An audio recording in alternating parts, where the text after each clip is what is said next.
Hello there, and welcome to the Sleepy Science channel. Tonight, we'll be exploring the fascinating world of birds, creatures of feather and flight, of song and silence, dwelling in every corner of our planet. From the smallest hummingbird to the wandering albatross, from the depths of forests to the open skies above. Birds are both familiar and mysterious, companions we see every day, yet never cease to amaze. If you enjoy these quiet explorations, I invite you to like and subscribe or share a simple thought down in the comments. It helps others find their way here too, one sleepy soul at a time. But for now, all you need to do is rest, settle in, and allow the gentle world of birds to carry you softly towards sleep. Let's begin. Ancient wings. Birds, descended from dinosaurs millions of years ago. When you watch a bird hop across your lawn or soar through the sky, you are witnessing a living connection to the age of dinosaurs. Birds are not merely related to dinosaurs. They are dinosaurs, the only lineage that survived the Great Extinction 66 million years ago. Their ancestors were small feathered theropods, creatures that ran on two legs and eventually took to the air. Fossils reveal the gradual transformation from scaled reptiles to feathered flyers. Archaeopteryx, discovered in Germany, shows both reptilian teeth and bird-like wings, a snapshot of evolution in progress. Over millions of years, these ancient creatures refined their bodies for flight, their bones becoming hollow, their scales transforming into feathers. Today, every sparrow and eagle carries within it the legacy of those prehistoric survivors. To hear a bird sing is to hear an echo from the Mesozoic era, a voice that has persisted through mass extinctions and ice ages. The oldest known bird fossil shows feathers preserved in stone. In the limestone quarries of Bavaria, paleontologists uncovered something extraordinary. A fossil so detailed that individual feathers were visible, pressed into rock like a delicate illustration. This was Archaeopteryx, living approximately 150 million years ago. The preservation was remarkable, showing not just bones, but the soft tissue that rarely survives fossilization. Each feather was captured in stone, revealing their structure and arrangement. These ancient feathers looked surprisingly similar to those of modern birds, with a central shaft and branching barbs. The discovery proved that feathers existed long before true flight evolved, suggesting they first served other purposes, perhaps insulation or display. That such fragile structures could endure for so long, transforming from living tissue to mineral replica, speaks to both the patience of geology and the fortune of preservation. Every fossil bird we find is a window into vanished skies, showing us creatures that once flew above landscapes we can only imagine. Some birds still carry claws on their wings like their ancient relatives. Though most modern, birds have lost obvious signs of their reptilian heritage, traces remain. Certain species, particularly young hoatzins and turacos, possess small claws on their wing joints. These are remnants of the digits their dinosaur ancestors used, vestiges of a time when wings were also grasping limbs. The sign hoatzin chicks in South America use these claws to climb through branches before they can fly, a behavior that mirrors what their distant relatives might have done. As the birds mature, the claws become less prominent, hidden beneath feathers and absorbed into the wing structure.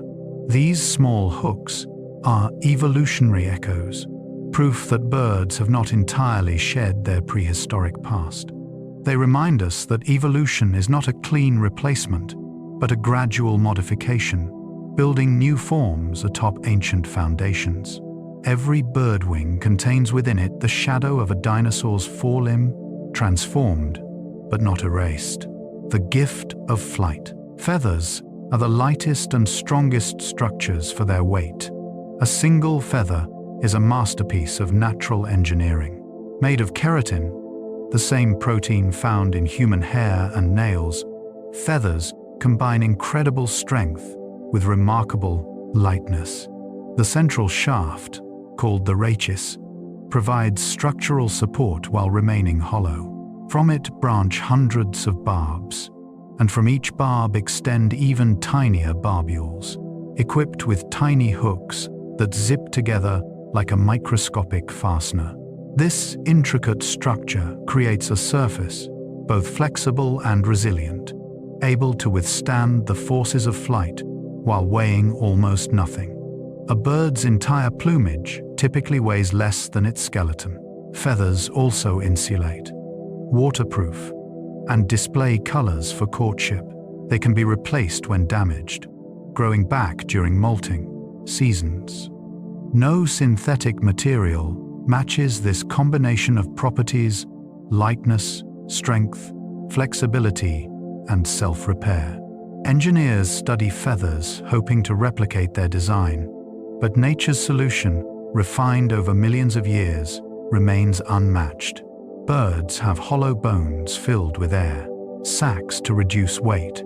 Flight demands lightness, and birds have evolved remarkable adaptations to minimize their mass. Their bones are not solid but hollow, with internal struts that provide strength without bulk. Similar to the construction of airplane wings, these hollow bones connect to a system of air sacs throughout the bird's body, extensions of the respiratory system that fill empty spaces with air rather than tissue. This network makes birds incredibly light for their size. A frigate bird, with a wingspan over 2 meters, has a skeleton weighing less than its feathers. This pneumatic skeleton allows even large birds to achieve flight, reducing the energy needed to stay aloft. The trade-off is fragility. Bird bones break more easily than mammal bones, but for creatures that live in the air, the benefits outweigh the risks. Every aspect of a bird's anatomy is a compromise, a balance between strength and lightness, power and grace. Their hearts beat hundreds of times per minute to power flight. Flight is one of the most energetically demanding activities in nature. To fuel their aerial lives, birds possess cardiovascular systems of extraordinary efficiency. A hummingbird's heart can beat over 1,000 times per minute during flight, pumping oxygenated blood rapidly through tiny vessels. Even larger birds maintain heart rates that would be fatal to mammals. This rapid circulation delivers oxygen and nutrients to muscles working at their maximum capacity. Muscles that can constitute half of a bird's total body weight. Birds also have larger hearts relative to their size compared to most other animals.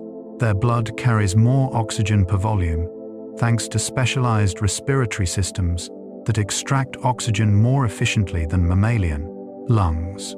Every beat, every breath, every moment of flight represents an incredible expenditure of energy.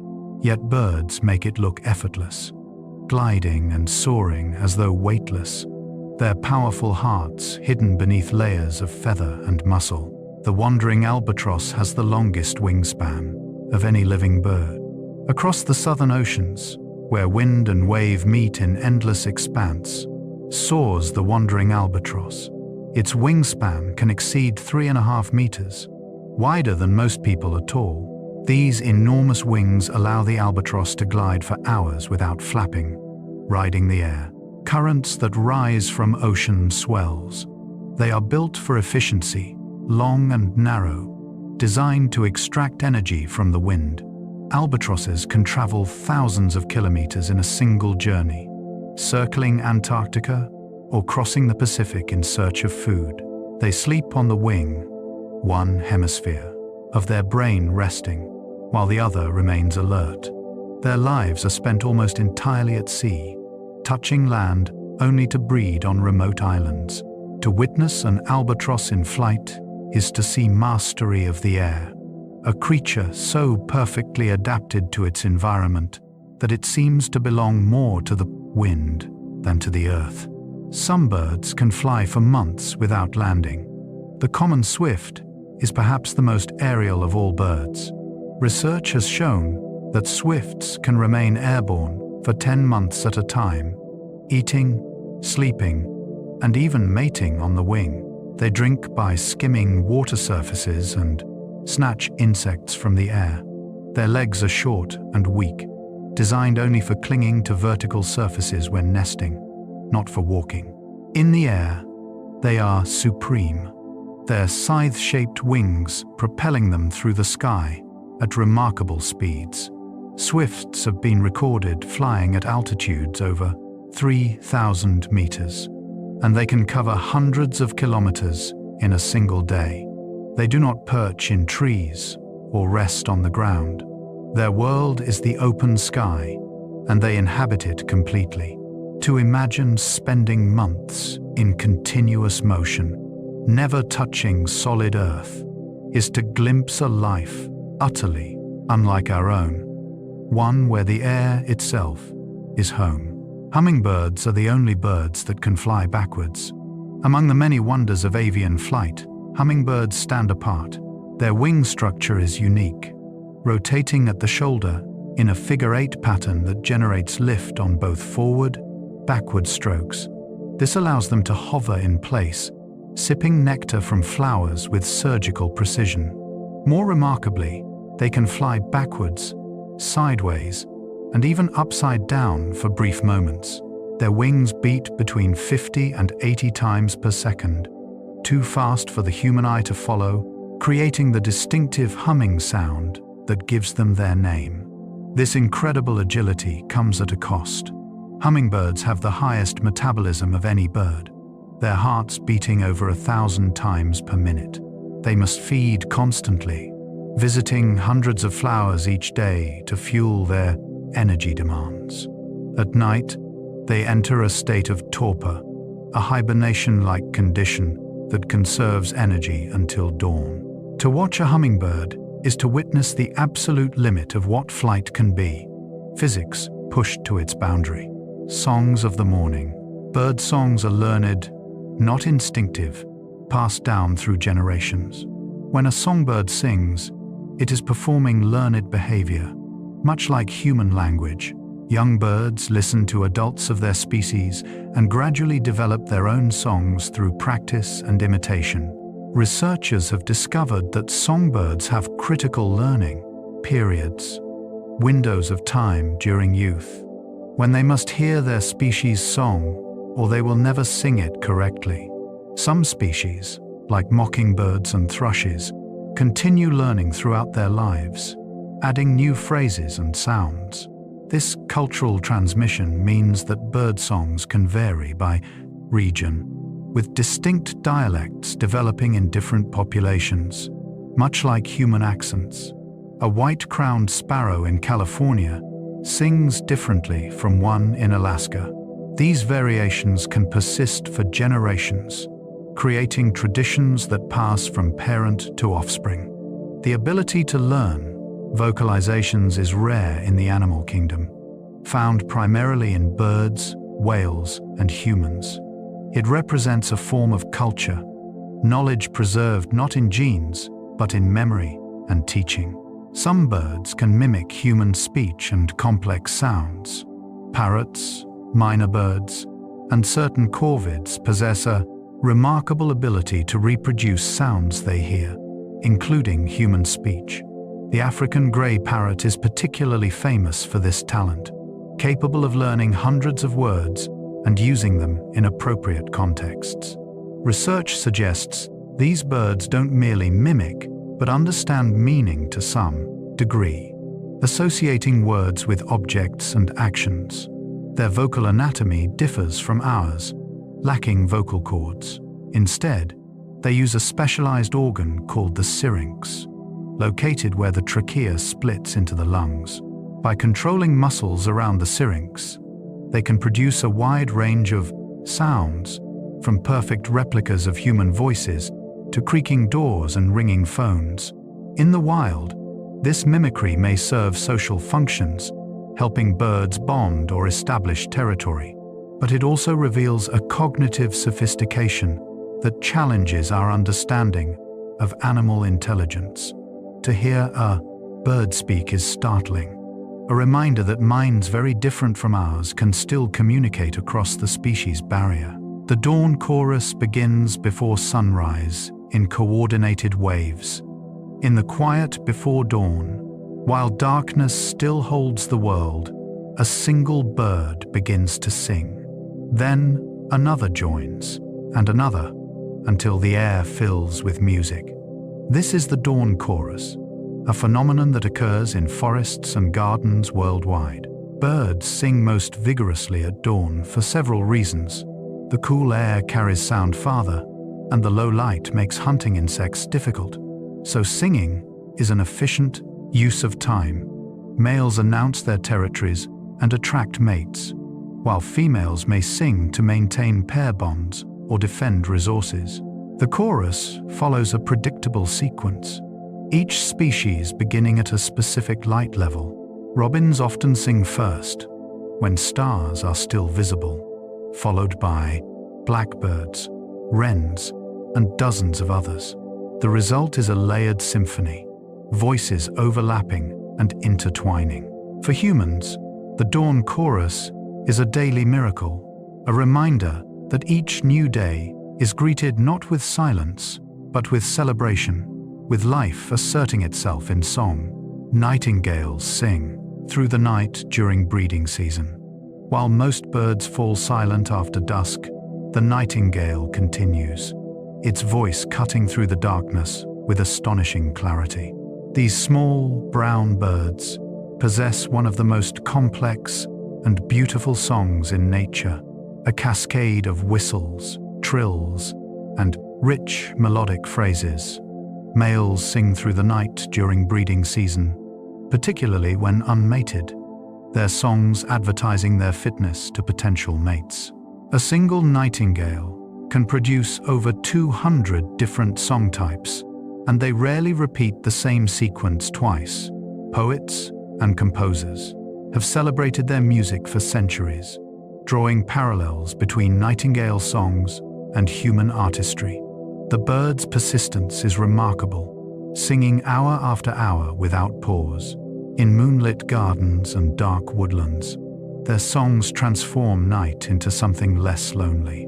To lie awake and hear a nightingale is to be reminded that beauty exists even in darkness, that life continues its rhythms, regardless of whether the sun shines. Some bird calls have distinct regional dialects. Just as human languages develop regional variations, bird songs evolve local characteristics. White-crowned sparrows along the California coast sing differently from those inland, their songs varying in pitch, rhythm, and structure. These dialects can be stable for decades, passed from generation to generation through learning. Young birds that grow up in one region will sing that region's dialect, even if their parents came from elsewhere. Boundaries between dialect regions can be surprisingly sharp, sometimes changing within a few kilometers. Scientists study these variations to understand how cultural information spreads and evolves in animal populations. For the birds themselves, dialects may help identify neighbors and assess potential mates. A female might prefer males singing her local dialect, as it signals they are established residents rather than newcomers.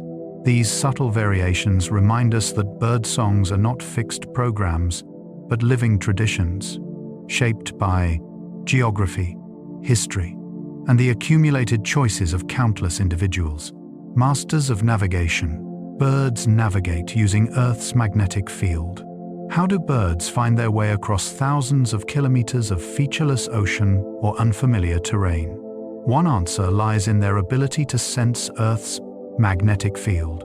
Specialized cells in their eyes and beaks contain magnetite, a magnetic mineral that may help them perceive magnetic field lines. This gives them an internal compass, always pointing toward magnetic north.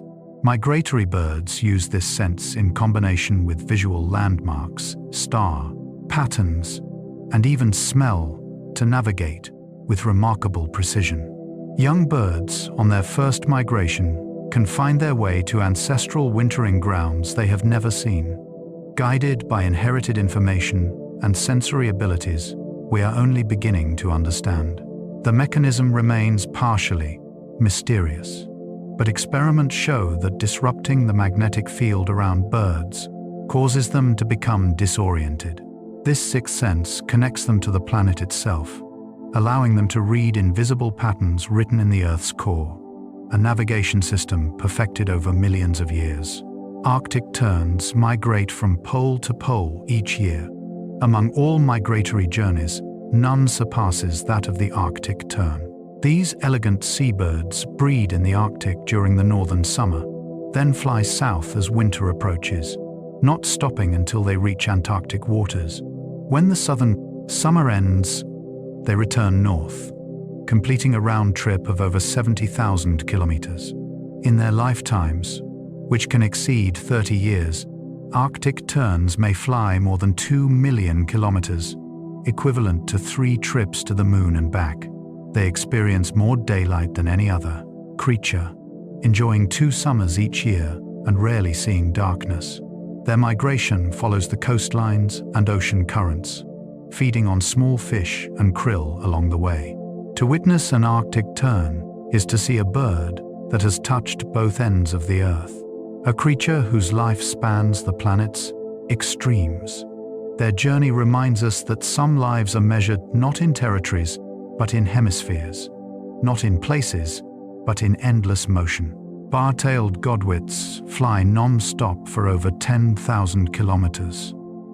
The bar-tailed godwit undertakes one of the most extreme non-stop flights in the avian world.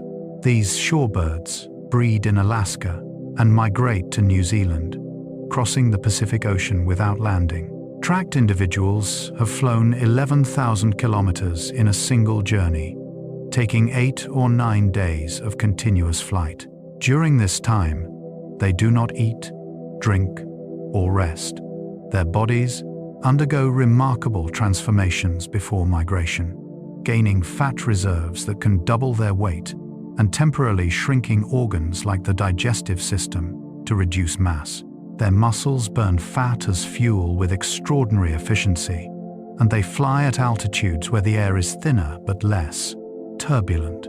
Upon arrival, they must rebuild their atrophied organs before they can feed properly. The journey pushes the limits of endurance, a feat of biological engineering and determination.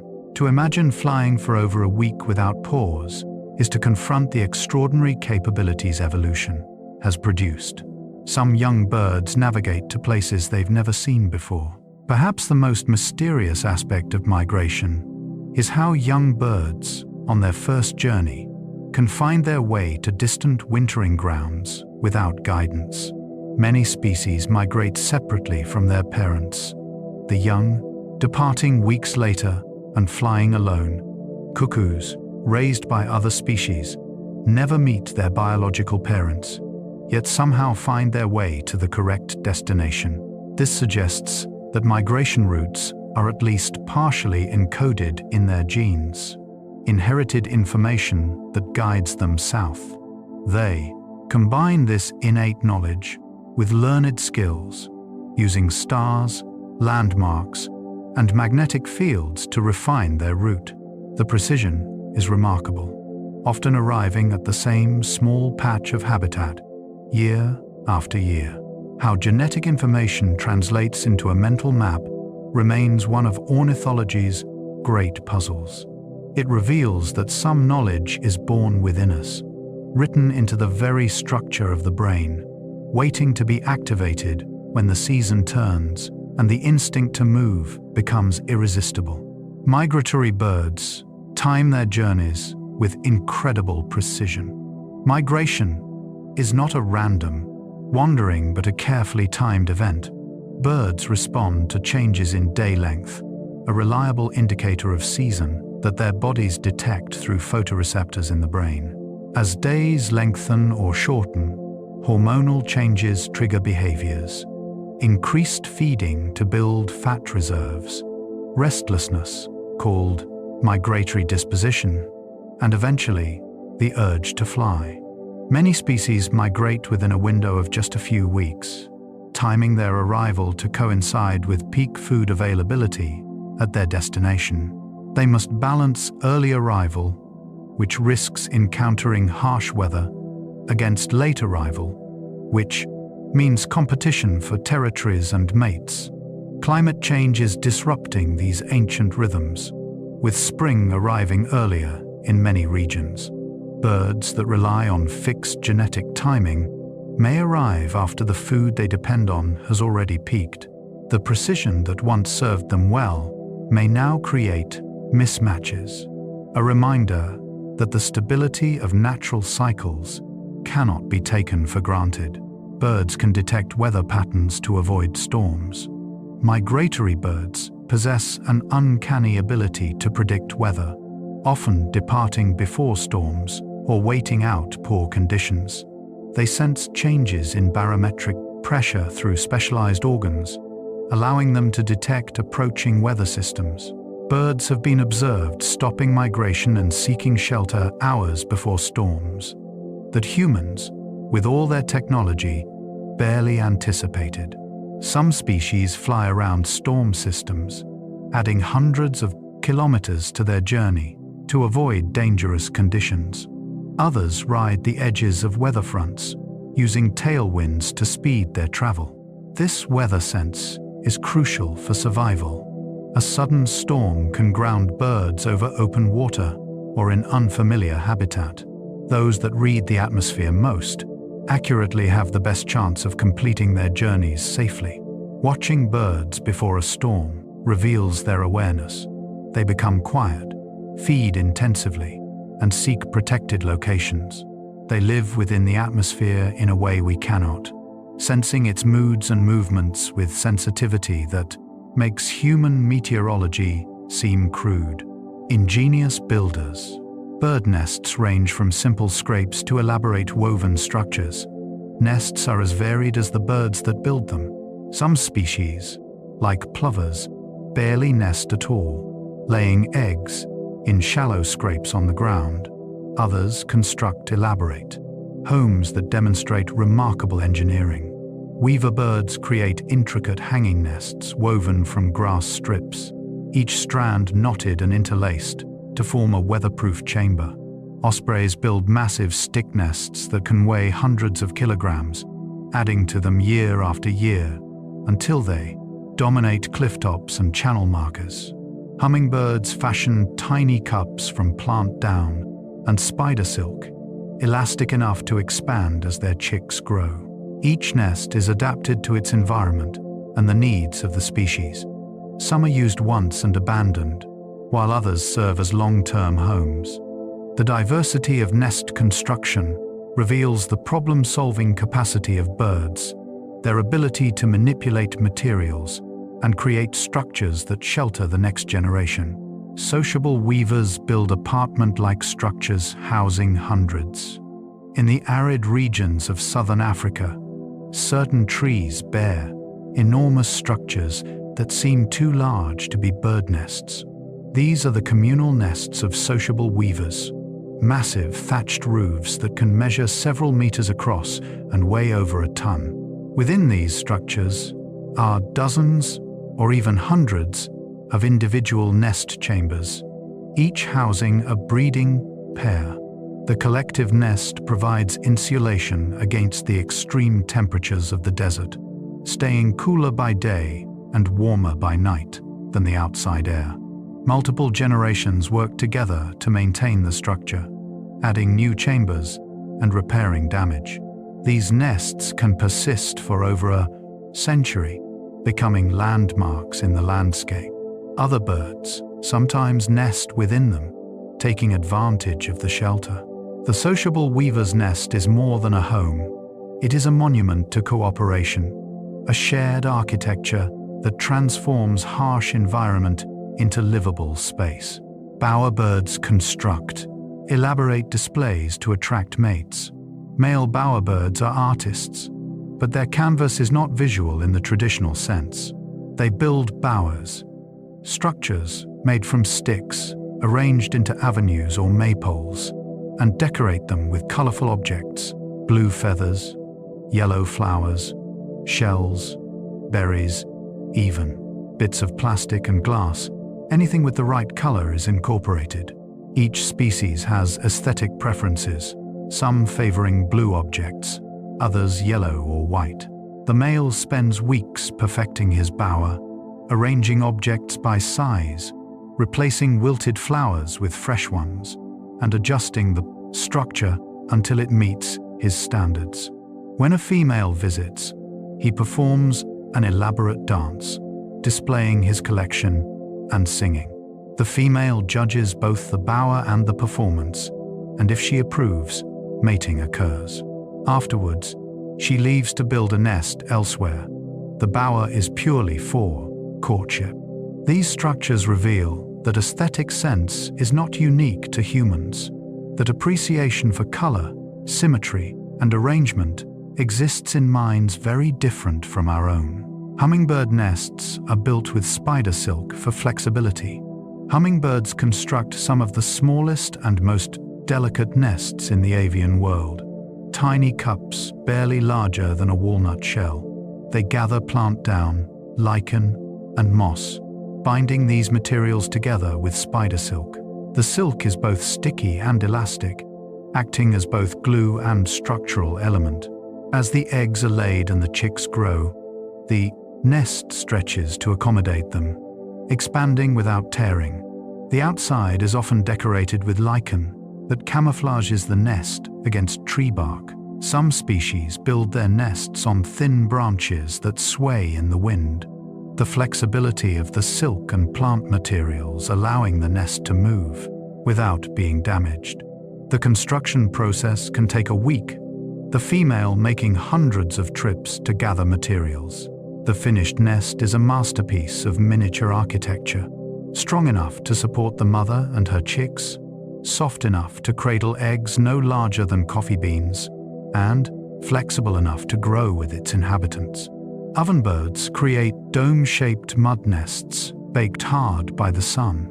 In South America, ovenbirds construct nests that resemble traditional clay ovens, giving them their name. They gather mud, mixing it with plant fibers and sometimes dung to create a workable material. This is shaped into a dome with a curved entrance tunnel that prevents predators from reaching the nest chamber within. The construction takes several weeks, done in stages, as each layer must dry before the next is added. When complete, the sun bakes the mud into a hard shell, durable enough to withstand rain and wind. Some ovenbird nests remain intact for years, sometimes reused by the original builders or taken over by other species. The weight can be considerable, several kilograms of dried mud clinging to a branch. These nests are fortresses, solid protection against the elements and predators.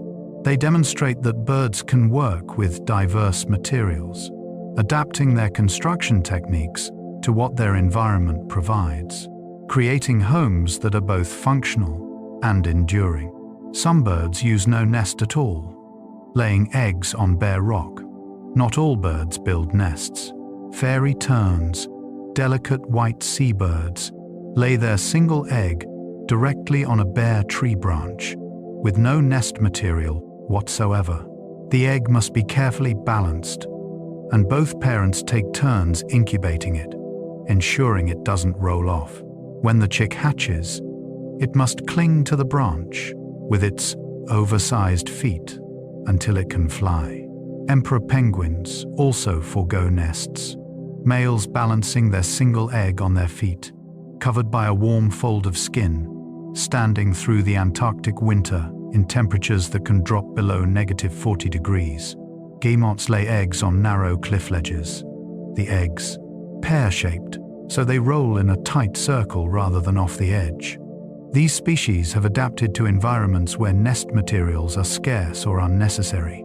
Their strategies seem precarious to us, but they have proven successful for millions of years. Sometimes the best nest is no nest at all, just careful placement and unwavering attention, intelligence, and problem-solving. Crows use tools and understand cause and effect. Among birds, crows and their relatives display intelligence that rivals many mammals. New Caledonian crows fashion tools from twigs and leaves, stripping away side branches to create hooks for extracting insects from crevices. They select materials carefully, choosing the right size and shape for the task. More remarkably, they understand causality. In experiments, crows solve multi-step problems, using one tool to obtain another, then using the second tool to reach food. They bend wires into hooks, drop stones into tubes to raise water levels, and remember which humans have threatened them, holding grudges for years. This cognitive ability suggests complex mental modeling, the capacity to imagine outcomes before acting. Young crows learn tool use from their parents and peers, creating local traditions. These birds don't merely react to their environment, they manipulate it, plan ahead, and teach others. Their intelligence reminds us that sophisticated thought is not limited to large-brained mammals, but has evolved independently in birds. Ravens can plan for the future, a rare cognitive skill. Planning ahead requires an animal to imagine future states and act in the present to influence those states, a challenging cognitive feat. Ravens have demonstrated this ability in laboratory experiments. When given the choice between an immediate small reward and a tool they can use later to obtain a larger reward, ravens often choose the tool, foregoing immediate gratification for future benefit. They can also barter, trading objects they don't need for items they prefer. This indicates not just memory but mental time travel, the ability to project themselves into the future and make decisions based on anticipated needs. In the wild, ravens cache food, hiding it for later consumption and remembering the locations of hundreds of caches. They also engage in deceptive caching, pretending to hide food in one location while actually storing it elsewhere if they sense another raven watching. This social intelligence, combined with planning ability, places ravens among the most cognitively advanced animals. Parrots can understand abstract concepts, like same and different. African grey parrots have demonstrated cognitive abilities that challenge our understanding of animal intelligence. They can identify objects by color, shape, and material, and understand categories. When shown two objects and asked what is same or different about them, they can correctly identify shared or unique characteristics. They use words not just as sounds, but as labels for concepts, requesting specific items by name and refusing substitutes. They understand numbers up to 6, performing simple addition, and can grasp concepts of bigger and smaller, present and absent. One famous African grey, Alex, could answer questions about objects he had never seen before, demonstrating flexible thinking rather than rote memorization. This level of understanding was once thought unique to great apes. That a bird with a brain the size of a walnut can engage in abstract reasoning forces us to reconsider what intelligence means and how different brain structures can produce similar cognitive results. Pigeons can recognize themselves in mirrors. Self-recognition, the ability to understand that a reflection is oneself rather than another individual, is considered a marker of self-awareness. For decades, only a handful of species passed the mirror test: great apes, dolphins, elephants, and magpies. Recent research suggests pigeons may also possess this ability. When marked with a colored spot visible only in a mirror, Pigeons attempt to remove the mark from their own bodies rather than pecking at the reflection. This suggests they understand the connection between the mirror image and themselves. The implications are profound. If pigeons are self-aware, it suggests that self-concept may be more widespread in the animal kingdom than previously believed. It also raises questions about what self-awareness means for a bird, how it experiences its own existence. These are philosophical questions as much as scientific ones, pointing to inner lives we can only glimpse indirectly through careful observation. Some birds can count and understand numerical concepts. Numerical competence is not unique to humans or even primates. Birds demonstrate understanding of quantity in various ways. Chickens can distinguish between different numbers of objects, selecting groups with more food items. Crows remember how many individuals enter a hiding place and wait until all have left before approaching. Parrots, as mentioned earlier, can label quantities and perform simple arithmetic.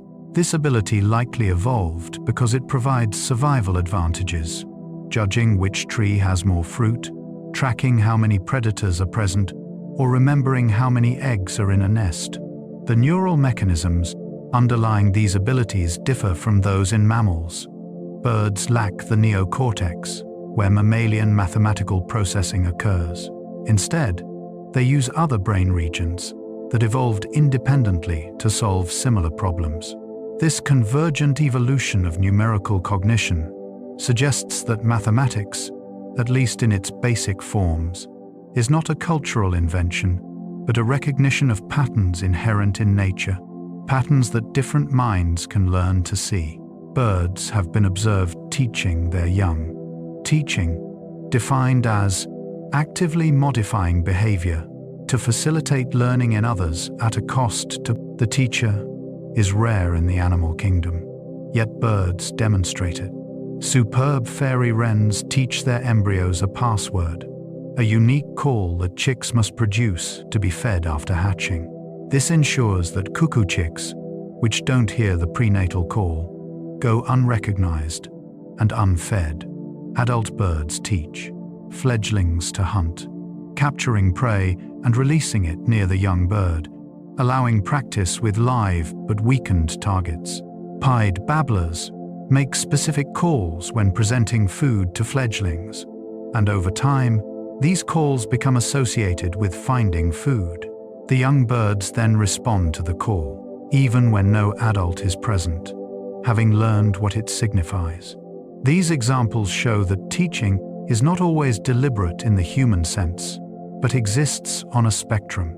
Birds modify their behavior in ways that facilitate learning, suggesting that the foundations of pedagogy are ancient, present, long before humans gathered in classrooms.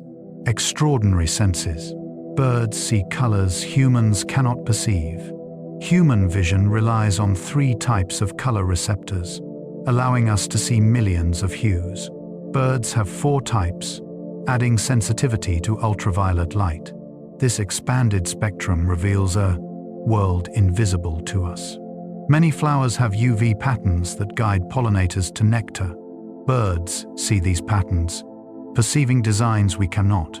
Plumage that appears uniform to our eyes may display brilliant UV patches to other birds, signals important for mate selection. Kestrels hunt by spotting trails of urine left by voles, which reflect UV light against vegetation.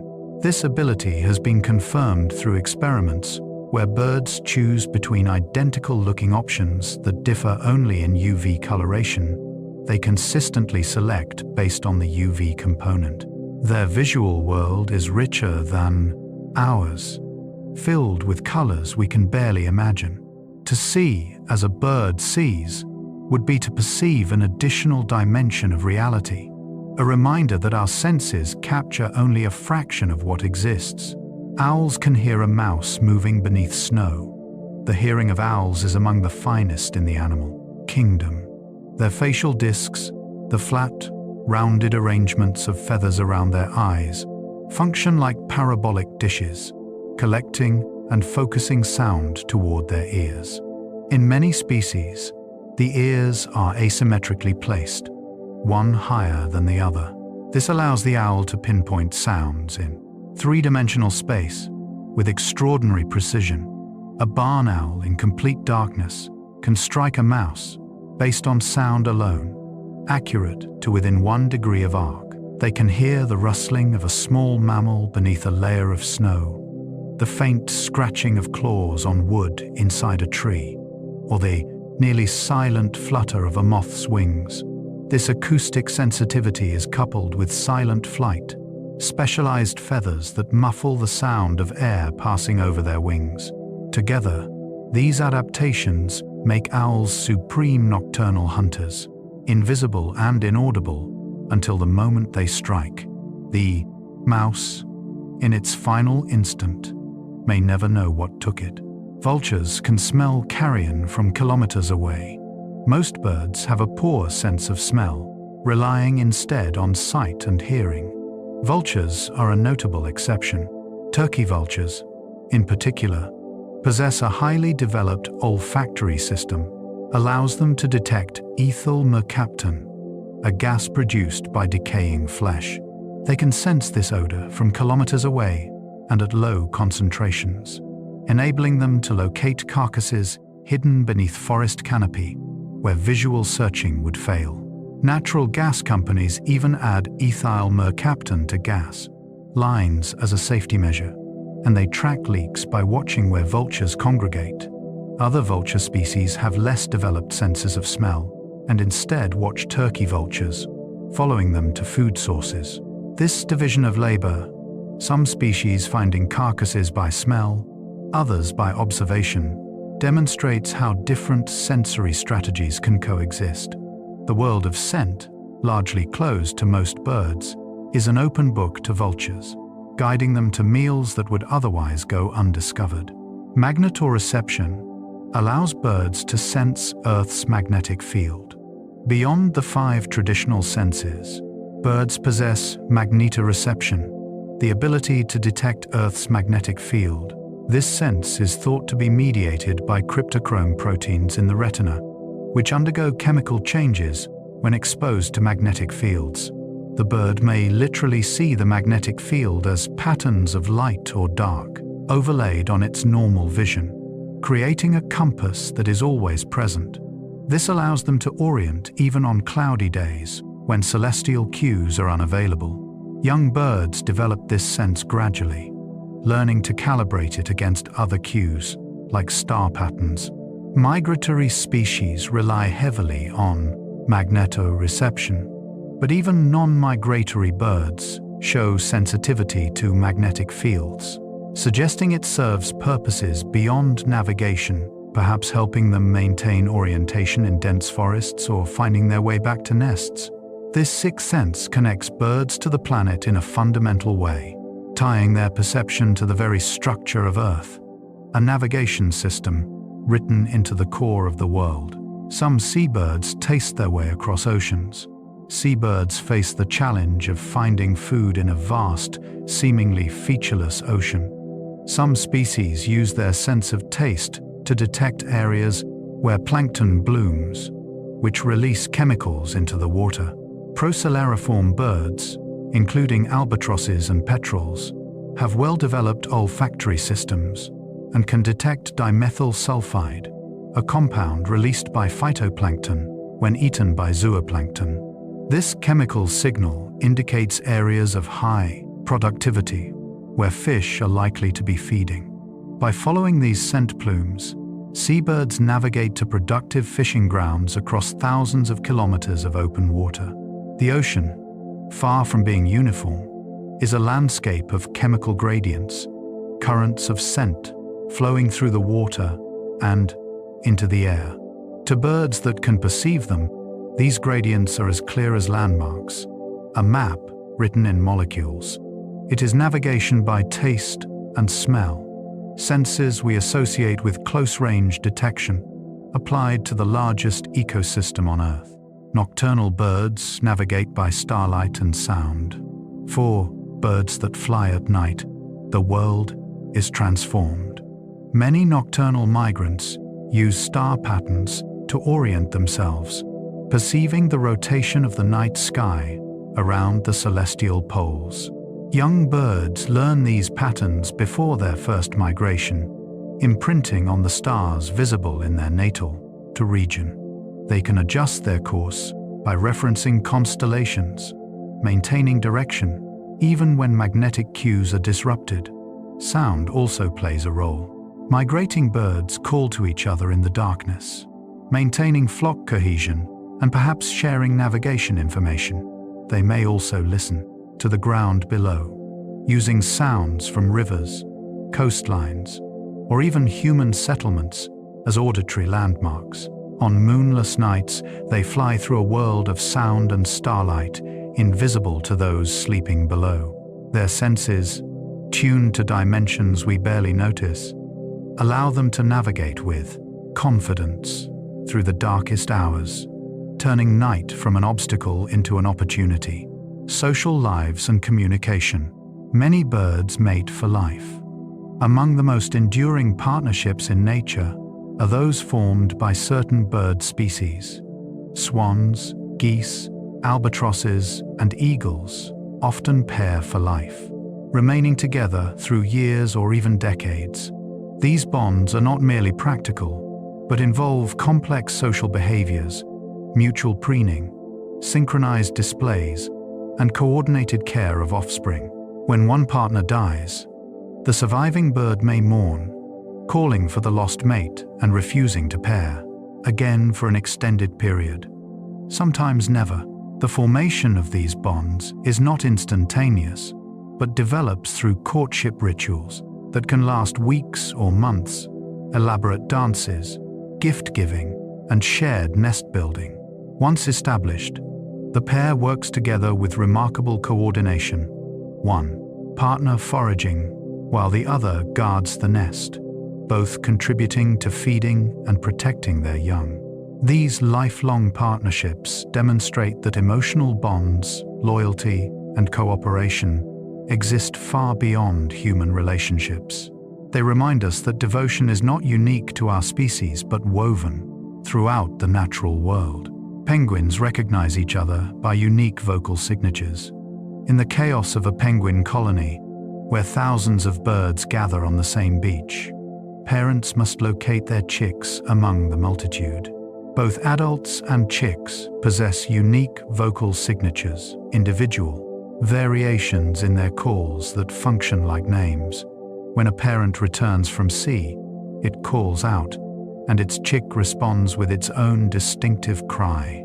The parent navigates through the crowd, homing in on that specific voice among thousands of others. Studies show that penguins can distinguish their mate's call from recordings of other individuals, even when the calls are played through speakers. This vocal recognition is learned, chicks imprinting on their parents' voices shortly after hatching. The ability to maintain individual relationships in such dense colonies is remarkable, requiring memory, auditory discrimination, and the persistence to search until the right individual is found. In the overwhelming noise of the colony, each bird maintains a thread of connection to its family, an acoustic bond that reunites them again and again. Flocks move in coordinated patterns without a leader. When a flock of starlings swirls through the sky, shifting shape in fluid, mesmerizing patterns, it appears choreographed. Yet, there is no leader. Instead, each bird follows simple rules: maintain distance from neighbors, align direction with nearby birds, and move toward the flock's center. These local interactions, repeated across hundreds or thousands of individuals, create emergent behavior, complex patterns arising from simple components.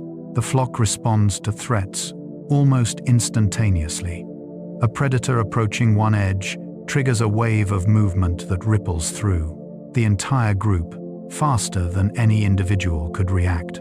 This collective decision-making offers protection, confusing predators with constantly shifting targets. It also conserves energy, birds drafting off each other's wing beats.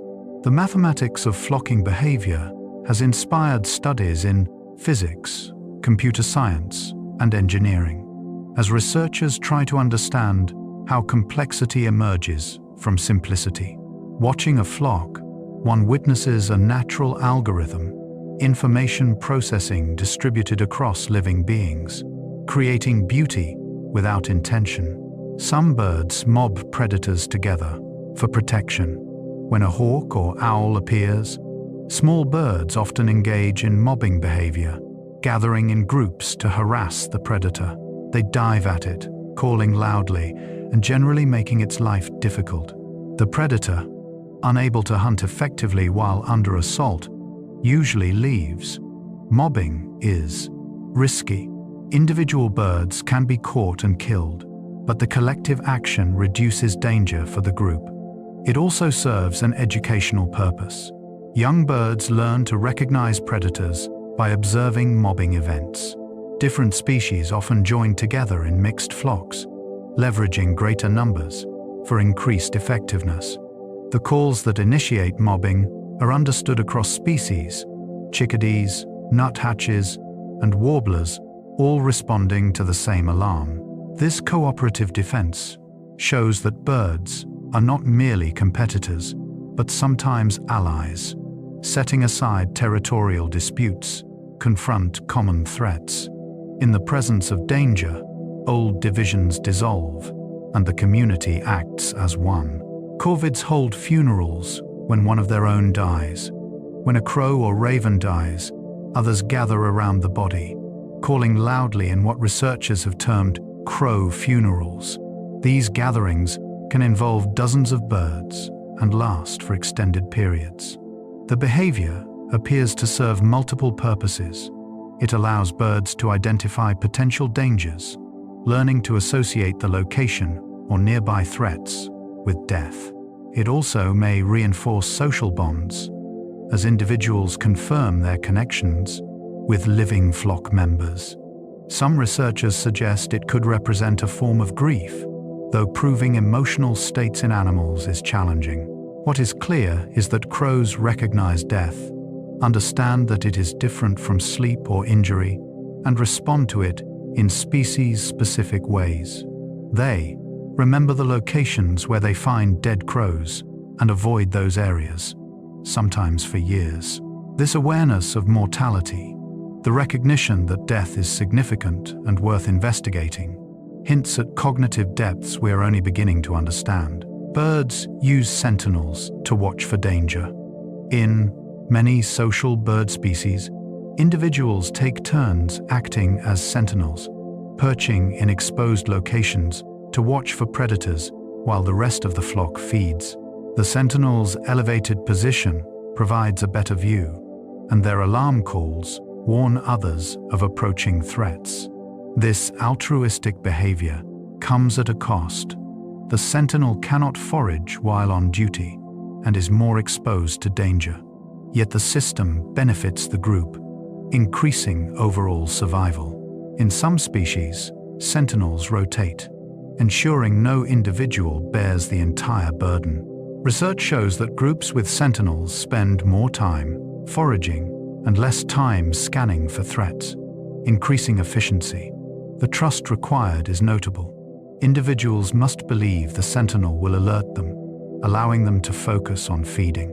This division of labor, with specialized roles and mutual dependence, resembles human cooperation. It demonstrates that social organization, with its benefits and obligations, has deep evolutionary roots.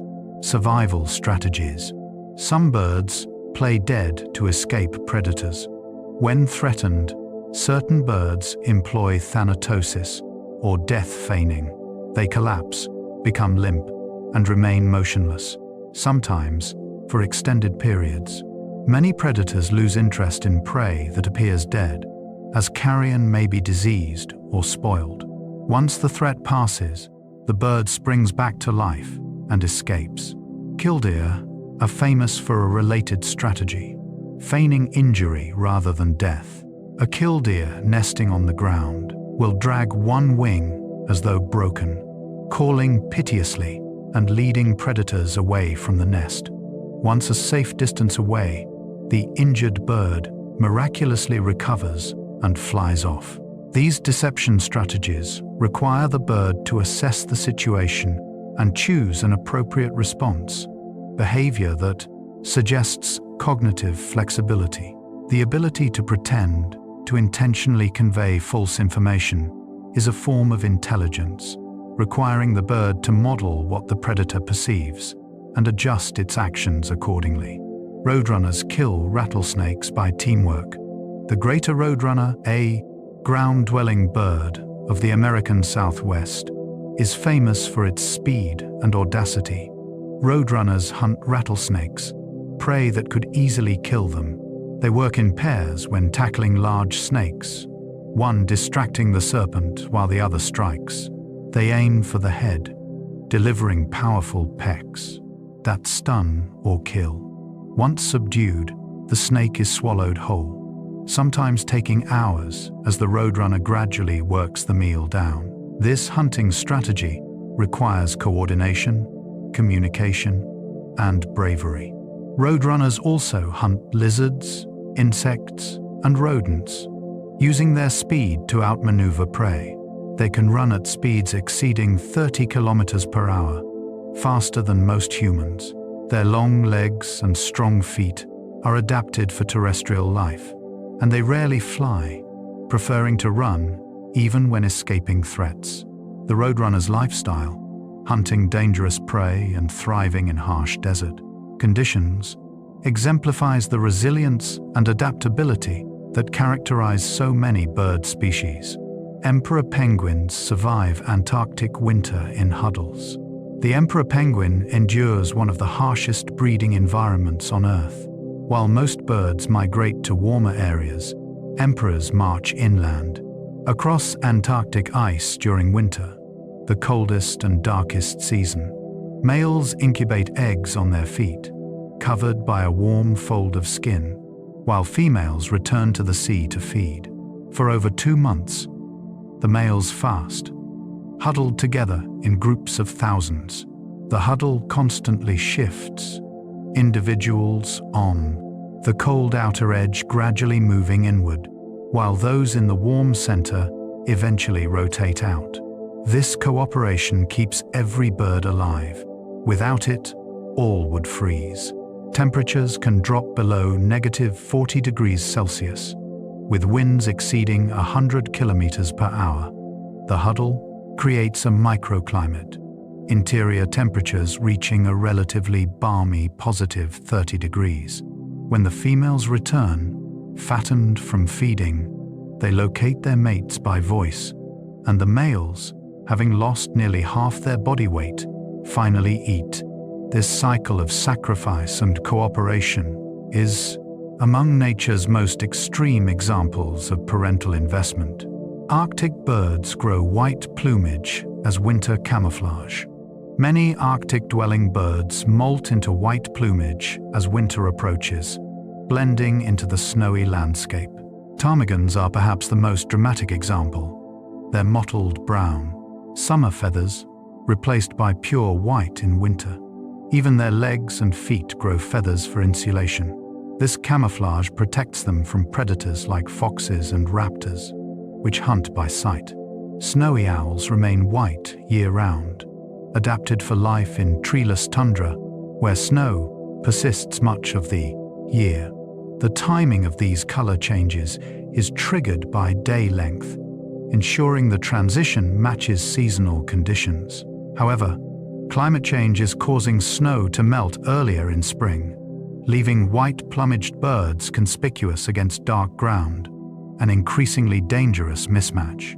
These seasonal transformations demonstrate nature's precision, appearances carefully calibrated to environment. Yet, they also reveal vulnerability. Adaptations honed over millennia can become liabilities when conditions shift faster than evolution can respond. Some birds eat toxic foods that would kill other animals, Certain birds have evolved tolerance to toxins that are lethal to other species. Hooded pitahuas and several other New Guinea bird species contain batratoxins in their skin and feathers, the same poisons found in poison dart frogs. They acquire these toxins from their diet, likely from beetles that also contain the compounds. The toxins deter predators and parasites. Lammergeiers, or bearded vultures, have extraordinarily acidic stomach contents that allow them to digest bones, including the bone marrow. They drop large bones from height to shatter them, then swallow the pieces. African quillias can feed on grass seeds containing cyanogenic compounds, processing the toxins that would sicken other birds. These dietary specializations reduce competition, allowing birds to exploit food sources unavailable to others. They also demonstrate the power of evolution to solve biochemical challenges, modifying metabolism and physiology to turn poisons into nutrition, danger into opportunity. Kingfishers dive at high speed without injury. Kingfishers hunt by plunging into water from perch or hover, striking fish with their beaks. They hit the water at high velocity, yet their streamlined bodies minimize impact. The beak is shaped to cut through water with minimal resistance, and the skull is reinforced to absorb shock. Some species dive from heights of 10 meters or more, entering the water cleanly and emerging seconds later with prey clamped in their beak. The stunts precision required is remarkable. They must judge distance, account for refraction that makes fish appear closer to the surface than they are, and time their strike perfectly. Engineers study kingfishers when designing high-speed vehicles. The famous Japanese Shinkansen bullet train's nose was redesigned based on kingfisher beak shape to reduce noise when entering tunnels. Nature's solutions, refined through millions of years, often surpass human engineering. The kingfisher's dive represents optimization, form and function unified into a single perfect motion. Remarkable reproduction. Male seahorses are unique, but male birds often incubate eggs. While male parental care is rare among many animals, it is common in birds. In numerous species, males take equal or primary responsibility for incubating eggs. Male emperor penguins incubate alone for months. Male emus tend the nest and raise chicks without female assistance. In many shorebird species, females lay eggs then depart, leaving males to handle incubation and chick rearing. This reversal of typical gender roles shows that parental investment is not determined by sex, but by ecological pressures and evolutionary history. Male birds that invest heavily in offspring often have duller plumage than females, as they are less focused on attracting multiple mates and more on successfully raising young. These patterns remind us that family structures are diverse across species, shaped by environment and survival strategies rather than rigid biological rules. The devoted male bird, warming eggs and guarding chicks, challenges assumptions about gender and care. Cuckoos lay eggs in other birds' nests. Brood parasitism is a strategy employed by cuckoos, cowbirds, and several other bird families. The female watches potential host nests carefully, waiting for an opportunity. When the host bird leaves briefly, the cuckoo quickly lays her egg, sometimes removing one of the host's eggs to avoid detection. The cuckoo egg often mimics the host's eggs in color and pattern. When it hatches, the cuckoo chick grows rapidly, often pushing the host's eggs or chicks out of the nest. It then begs with such intensity that the host parents work tirelessly to feed it, even though the imposter may grow larger than they are. Some host species have evolved counter strategies, learning to recognize and reject cuckoo eggs, which in turn drives cuckoos to improve their mimicry. This evolutionary arms race has continued for millions of years. The behavior seems cruel by human standards, but it is a successful survival strategy, allowing cuckoos to reproduce without the energy cost of raising young themselves. Albatross chicks wait months for parents to return. Albatross reproduction is a marathon of patience. After mating, the female lays a single egg, then both parents take turns incubating it for over 2 months. Once the chick hatches, the parents must find food in the vast ocean, sometimes flying thousands of kilometers away. The chick waits alone on the nest, surviving on the meals its parents periodically deliver. These feeding visits can be days or even weeks apart. The chick grows slowly, developing for 6 to 9 months before fledging. During this time, it is vulnerable to predators and weather. The parents invest enormous effort into this single offspring, recognizing it by call, even after long absences. This extended childhood is necessary. The chick must accumulate enough size and feather development to survive its first flight over the open ocean. When it finally takes wing, it may not touch land again for years. The albatross life strategy is one of delayed maturity and low reproduction, balancing quality of care against quantity of offspring. Flamingos produce milk-like secretions to feed chicks, though birds do not nurse in the mammalian sense. Some species produce crop milk, a secretion from the lining of the crop used to feed chicks. Flamingos, pigeons, and emperor penguins all produce crop milk, rich in fat and protein. In flamingos, both parents produce this substance, which has a distinctive red color due to carotenoid pigments. Chicks are fed exclusively on crop milk for the first weeks of life, before transitioning to the filtered algae and small organisms that form the adult diet. The production of crop milk is triggered by prolactin, the same hormone involved in mammalian lactation, an example of convergent evolution producing similar solutions in different lineages. This allows birds to provide nutritionally complete food to their young without the need for external foraging during the most vulnerable early period. The term milk is metaphorically accurate. Though the substance and mechanism differ, the function, nourishing offspring with body-produced nutrients, is the same. Some birds lay eggs that others incubate. Megapodes, a family of birds found in Australasia, have perhaps the most unusual reproductive strategy.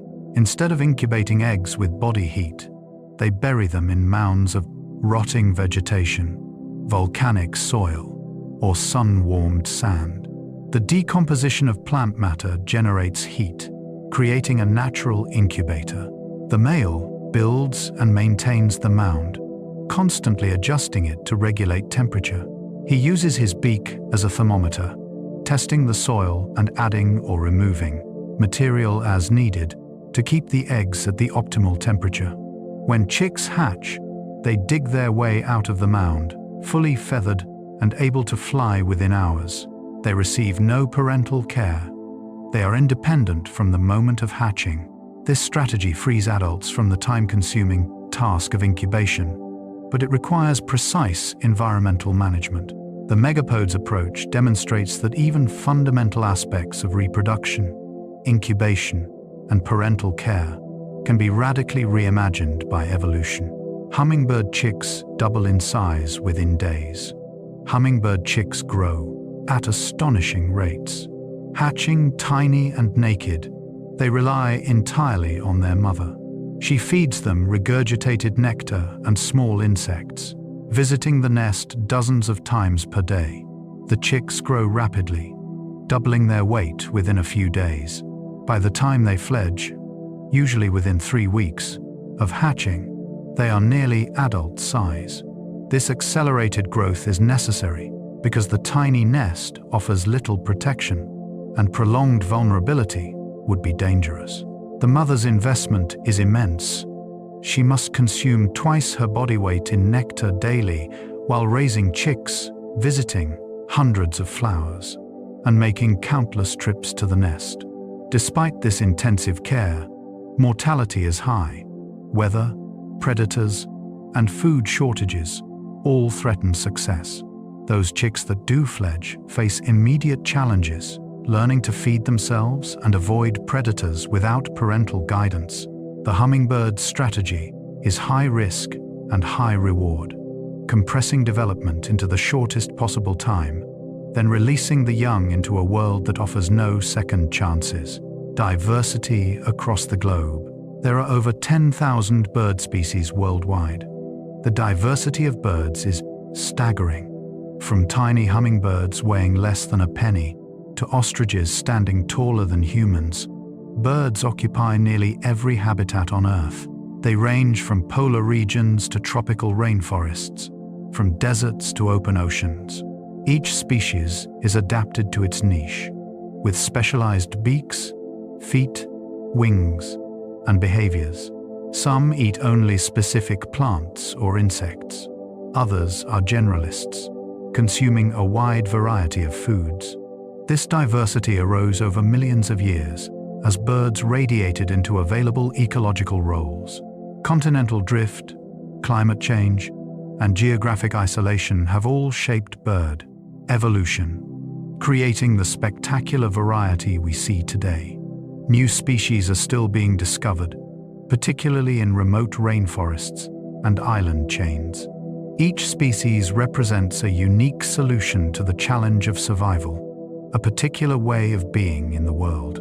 Together, they form a living tapestry, interconnected yet distinct, each thread contributing to the richness of life. Australia is home to birds found nowhere else. Australia's long isolation has produced unique bird fauna. Cockatoos, kookaburras, lyrebirds, and emus are found only on this continent. The lyrebird possesses one of the most extraordinary voices in nature, capable of mimicking not only other birds, but chainsaws, car alarms, and camera shutters. Male lyrebirds incorporate these sounds into elaborate songs performed during courtship.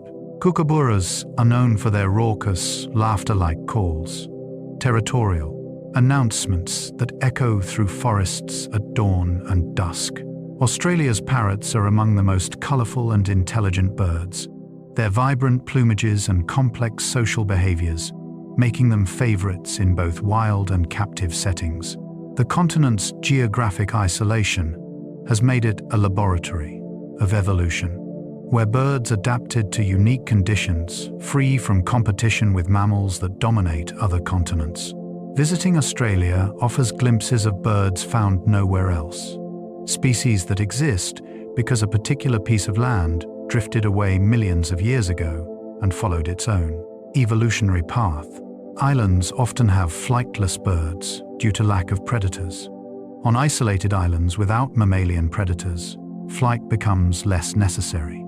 Without threats from ground-dwelling hunters, birds that invest less energy in maintaining flight muscles and large wings gain advantages. Over generations, wings shrink and flightlessness evolves. The dodo of Mauritius, the great auk of the North Atlantic, and New Zealand's moas all lost the ability to fly. Some, like the kakapo, a nocturnal parrot, became large and ground-dwelling, occupying niches elsewhere, filled by mammals. These evolutionary experiments ended tragically when humans arrived, bringing rats, cats, and dogs. Flightless birds, having never encountered such predators, had no defenses. Many went extinct within centuries or even decades of human contact. Those that survive today, like New Zealand's kiwi and kakapo, persist only through intensive conservation efforts. These species remind us that isolation breeds vulnerability, and that unique evolutionary paths, once interrupted, cannot be reversed. Tropical rainforests hold the greatest bird diversity. The Amazon basin, the Congo, and the rainforests of Southeast Asia harbor more bird species than any other habitats. The structural complexity of rainforests, with canopy layers from ground to treetops, creates numerous niches. Birds specialize in particular heights, food sources, and microhabitats. Toucans feed on fruit in the canopy, their colorful beaks adapted for reaching and manipulating food. Antbirds follow army ant swarms, catching insects flushed by the advancing colony. Birds of paradise in New Guinea perform elaborate displays in forest clearings, their plumage and dances among the most spectacular in nature. The diversity of plants supports a diversity of herbivores, which in turn support diverse predators. This layered ecosystem allows many species to coexist, each occupying a slightly different role. Sadly, rainforest destruction threatens this diversity. As forests fall, species disappear before they are even documented. Unique voices silenced forever. Some birds live their entire lives at sea. Certain birds are so adapted to marine life that they rarely or never come to land. Albatrosses, petrels, and frigate birds spend years over open ocean, landing only to breed. They drink seawater, excreting excess salt through specialized glands near their nostrils. They feed on fish, squid, and floating carrion, sometimes following ships for days to scavenge discarded bycatch. Their legs are weak, adapted more for sitting on water than walking. Some species are so specialized that they struggle to take off from flat ground, requiring cliffs or wave tops to launch into flight. These birds live in a three-dimensional world of wind and water, navigating by senses we barely understand, covering distances that stagger the imagination. For them, land is a temporary necessity, a place to reproduce, but the ocean is home, a vast blue wilderness where they are most truly themselves. Hummingbirds are found only in the Americas. While many bird families are distributed across multiple continents, hummingbirds are exclusively New World residents. From Alaska to Tierra del Fuego, they inhabit diverse environments, but none exist naturally in Europe, Africa, Asia, or Australia. Their closest relatives are swifts, but hummingbirds diverged tens of millions of years ago, evolving their unique hovering flight and nectar-feeding lifestyle.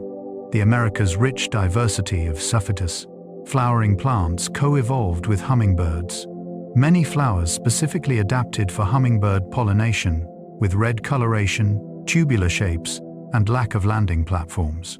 Over 300 hummingbird species exist, most in the tropics, but some venturing into temperate zones. The rufous hummingbird migrates from Mexico to Alaska each year, an extraordinary journey for such a tiny creature. That an entire family is confined to one hemisphere reminds us that life's distribution is shaped by history and geography, that where organisms originate influences where they can spread. Extreme adaptations. The Arctic tern sees 2 summers every year.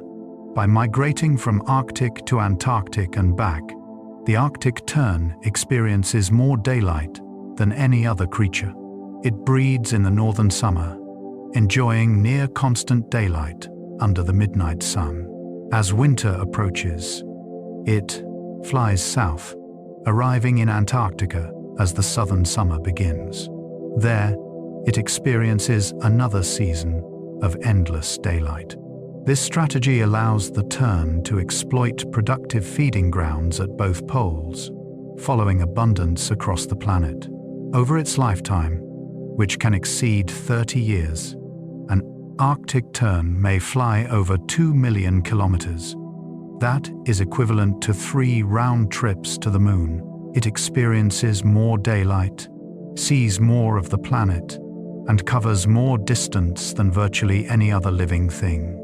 Its life is one of perpetual motion and eternal summer, an existence that defies the limitations we associate with being earthbound. Peregrine falcons are the fastest animals on Earth. When hunting, a peregrine falcon enters a stoop, a controlled dive from great height. Air resistance shapes its body into a teardrop, wings folded tight against its sides, only minor adjustments of tail and wings guiding its descent.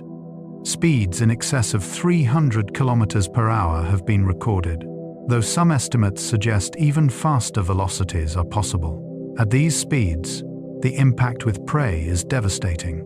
The falcon strikes with clenched talons, stunning or killing the target instantly. The force would be lethal to the falcon itself, if not for specialized adaptations, reinforced bones, a third eyelid that protects the eye from wind and debris, and nostril baffles that slow incoming air to prevent lung damage. The peregrine's dive is the fastest, self-powered movement in the animal kingdom, a feat of aerodynamics and physiology that represents the absolute limit of biological acceleration. The Andean condor can soar for hours without flapping. With a wingspan exceeding 3 meters, the Andean condor is built for efficiency. It soars over mountains and valleys, riding thermal updrafts with barely a wing beat. Studies have shown condors can fly for over 5 hours and cover more than 100 kilometers without flapping once. This energy conservation is crucial, as condors are scavengers, searching vast areas for carrion. Flight would exhaust them, but soaring allows them to patrol their territories almost effortlessly.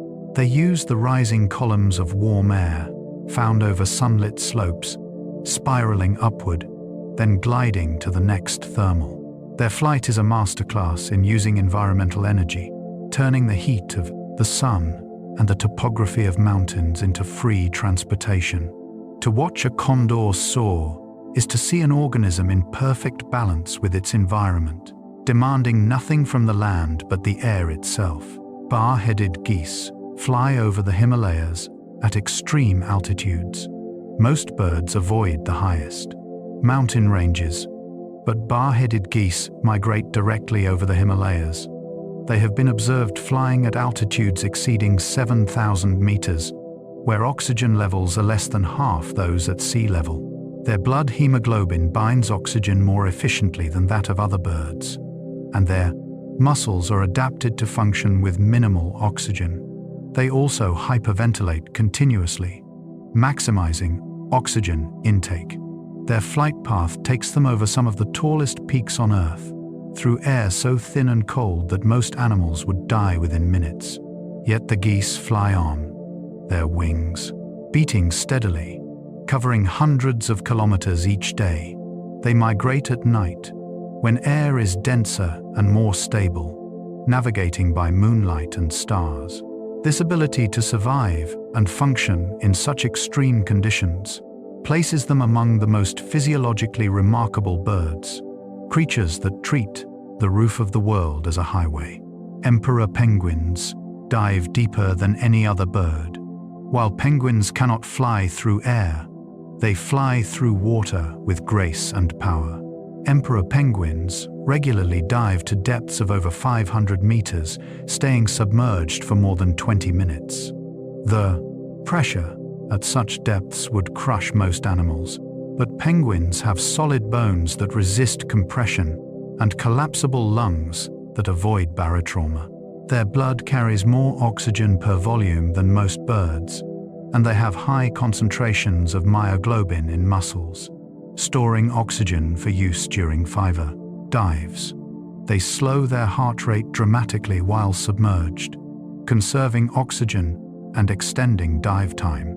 At depth, they hunt fish and squid in near total darkness, relying on excellent eyesight, adapted for low light conditions.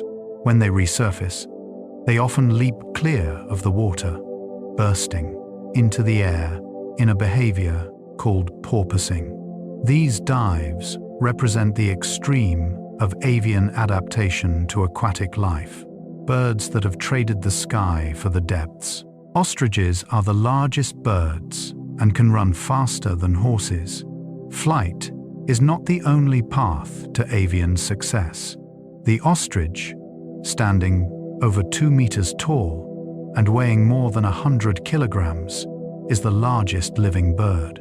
Its wings are vestigial, useless for flight, but its legs are immensely powerful. An ostrich can run at speeds exceeding 70 kilometers per hour, faster than most predators. Its stride can exceed 5 meters, and it can maintain high speeds for extended periods. These abilities make it nearly uncatchable on open terrain. When cornered, an ostrich can deliver kicks powerful enough to kill a lion, its legs ending in large clawed toes that serve as formidable weapons. Ostriches also have the largest eyes of any land animal, providing excellent vision across the African plains they inhabit. Their size and speed are adaptations to life in open habitats where flight is less useful than the ability to outrun threats. The ostrich proves that birds, even flightless ones, can dominate their environments through sheer physical prowess, colors and displays. Birds display colors through pigments and structural colors. The brilliant colors of birds arise from two sources: pigments and structural coloration. Pigments are chemical compounds deposited in feathers, producing reds, yellows, and browns. Carotenoids create bright reds and oranges, obtained from diet. Melanins produce blacks, browns, and grays, synthesized by the bird itself. Structural colors arise from the physical structure of feathers. Microscopic layers and air pockets reflect light, producing iridescent blues, greens, and purples. These colors shift depending on viewing angle, shimmering as the bird moves. A peacock's tail, a hummingbird's throat, a starling's speckles, all owe their brilliance to structure rather than pigment. Some birds combine both types, layering pigments beneath structural colors to create complex hues. The result is a spectrum of colors exceeding human dyes and paints. Colors that shine without fading, requiring no external energy source. Feather colors are nature's optics, physics made visible, light transformed into living art.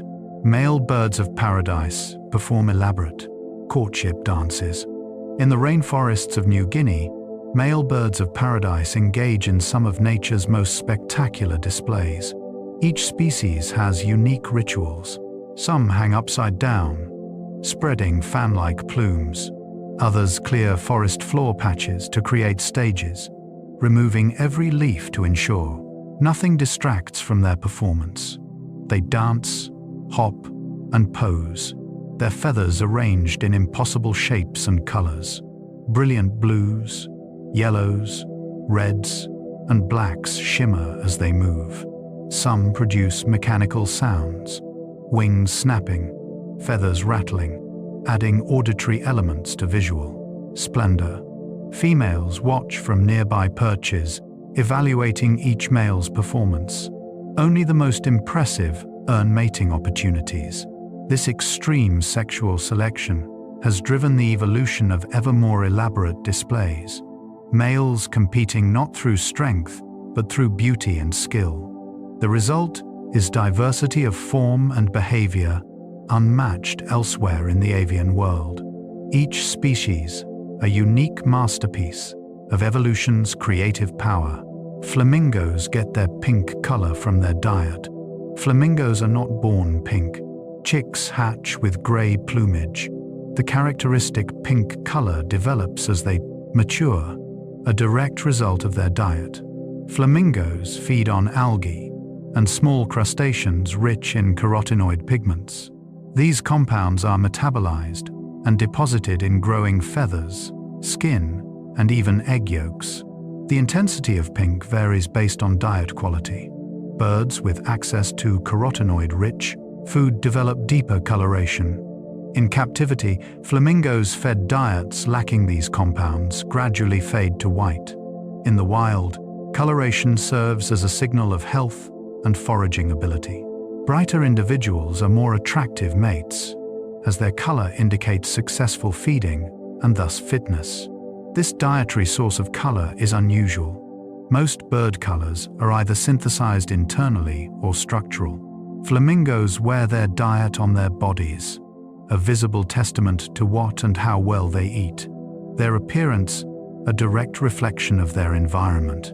Some birds can see polarized light. Polarized light consists of waves vibrating in a single plane, rather than multiple directions. Humans cannot perceive this quality without special filters, but many birds can. This ability may help them navigate, as polarized light patterns in the sky change predictably with the sun's position, even on cloudy days. It also aids in finding food. Water surfaces reflect polarized light in distinctive ways, making rivers and lakes more visible from above. Some birds use polarized light to assess potential mates. Certain feather structures reflect polarized light in species-specific patterns, invisible to our eyes. This hidden dimension of vision adds another layer to how birds perceive their world. Where we see uniform blue sky, they may perceive gradients and patterns. Where we see a lake, they see polarized reflections, marking it unmistakably. Their visual world is richer than ours, filled with information we cannot access, reminding us that perception is species-specific, shaped by evolution to reveal what matters most for survival. Iridescent feathers change color based on angle. Iridescence, the shimmering quality of hummingbird throats and peacock tails, arises from feather microstructure. Layers of keratin and air, arranged at scales smaller than wavelengths of light, create interference patterns. Light waves reflecting off different layers interact, some wavelengths amplifying while others cancel out.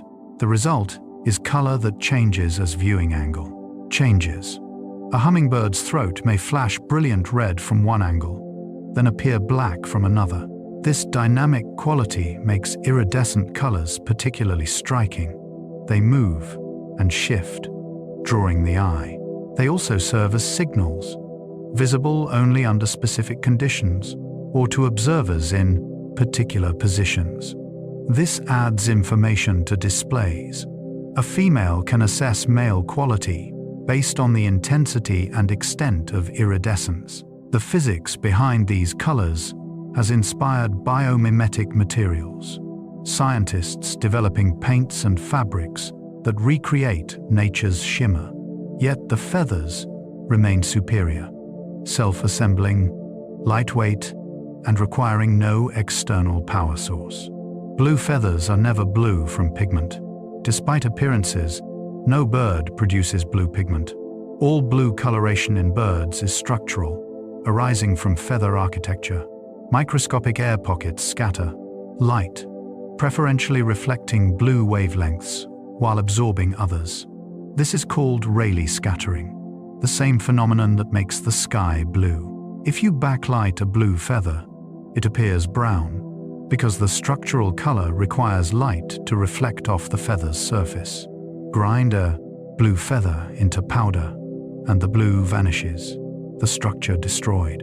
This clever trick of physics allows birds to display blue without manufacturing blue compounds. It is more efficient, requiring only manipulation of keratin structure rather than synthesis of rare pigments.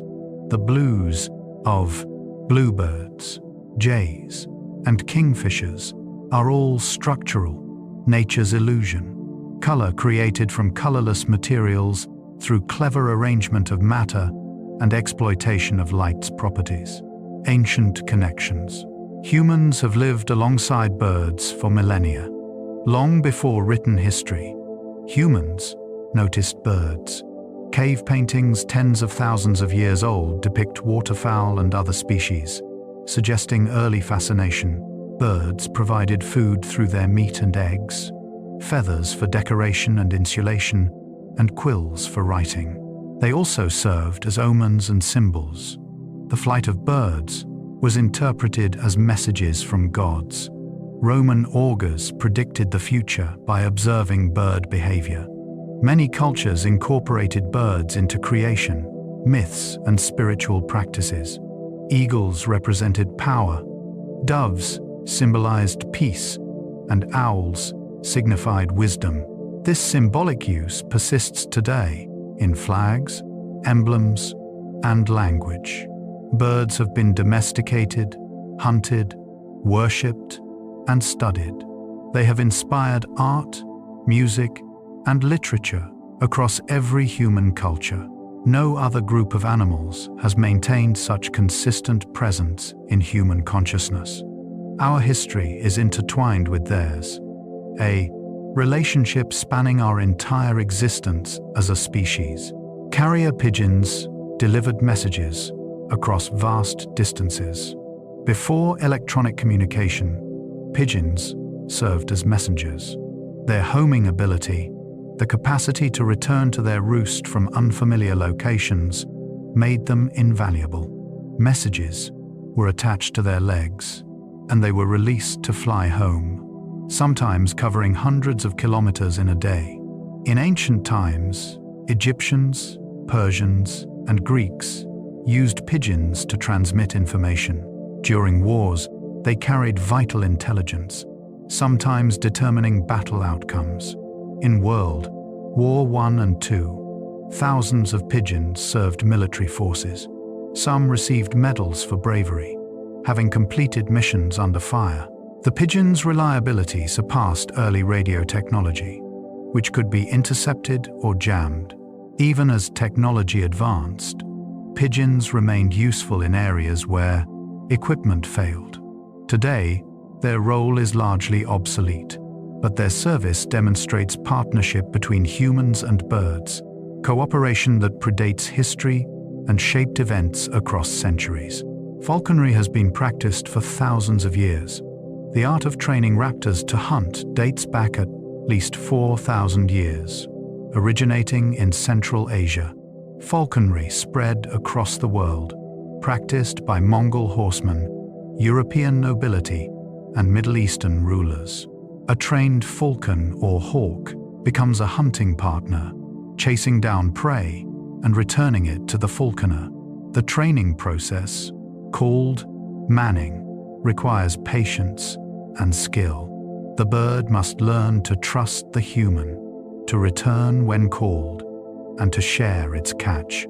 In medieval Europe, the species of raptor one could own indicated social status: peregrines for nobility, goshawks for yeomen. Falconry was not merely practical, but cultural, a display of wealth and skill.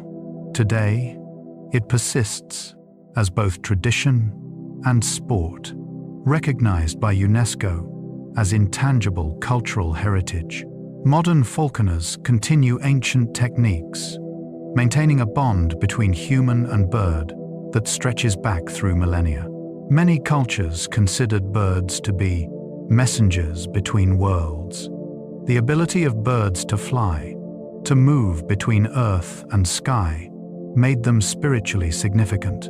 They were seen as intermediaries between mortal and divine realms. In ancient Egypt, the ba, a component of the soul, was depicted as a bird with a human head. In Norse, for mythology, Odin had two ravens, Hugin and Munin, thought and memory, who flew across the world bringing information. Native American traditions often feature birds as spirit guides or transformational figures.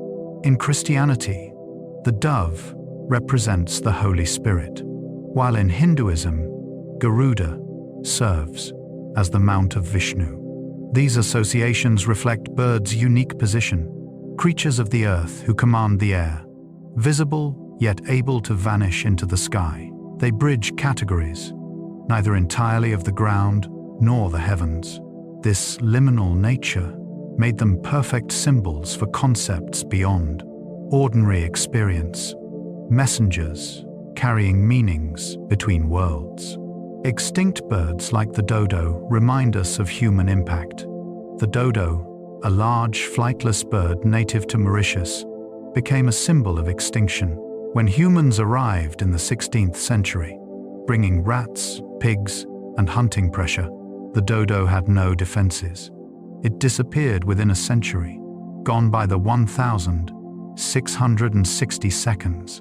The passenger pigeon, once numbering in the billions across North America, was hunted to extinction by 1914, the last individual dying in captivity. The great auk, a flightless seabird, was eliminated by 1844. Dozens of other species followed. These extinctions were not natural processes, but direct results of human activity.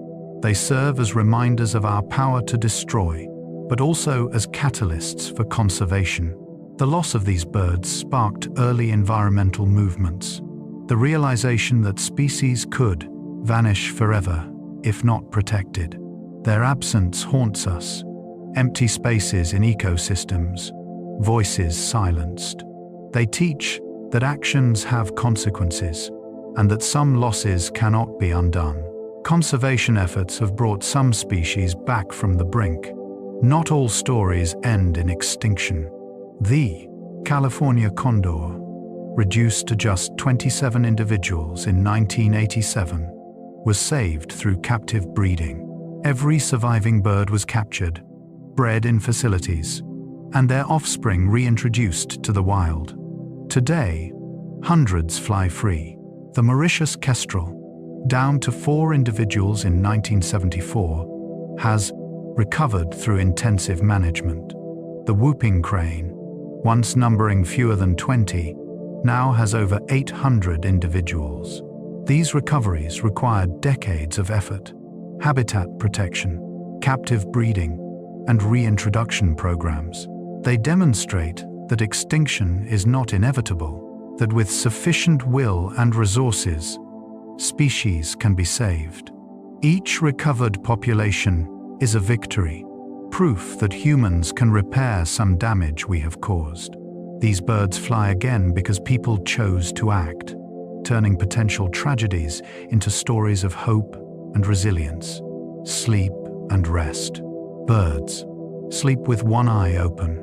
Many birds, especially those vulnerable to predation, practice unihemispheric sleep, resting one half of the brain while the other remains alert.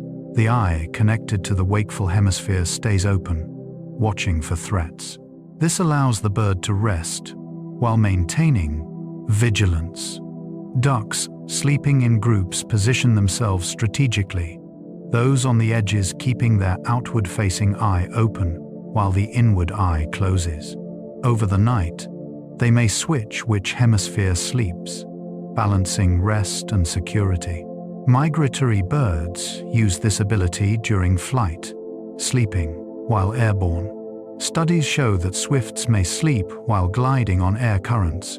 Brief episodes of unihemispheric rest spread throughout the day and night. This adaptation blurs the line between wakefulness and sleep, creating a state where rest and alertness coexist. It demonstrates that sleep, far from being a simple on-off switch, can be nuanced and flexible, adapted to the demands of survival. Some birds can sleep while flying.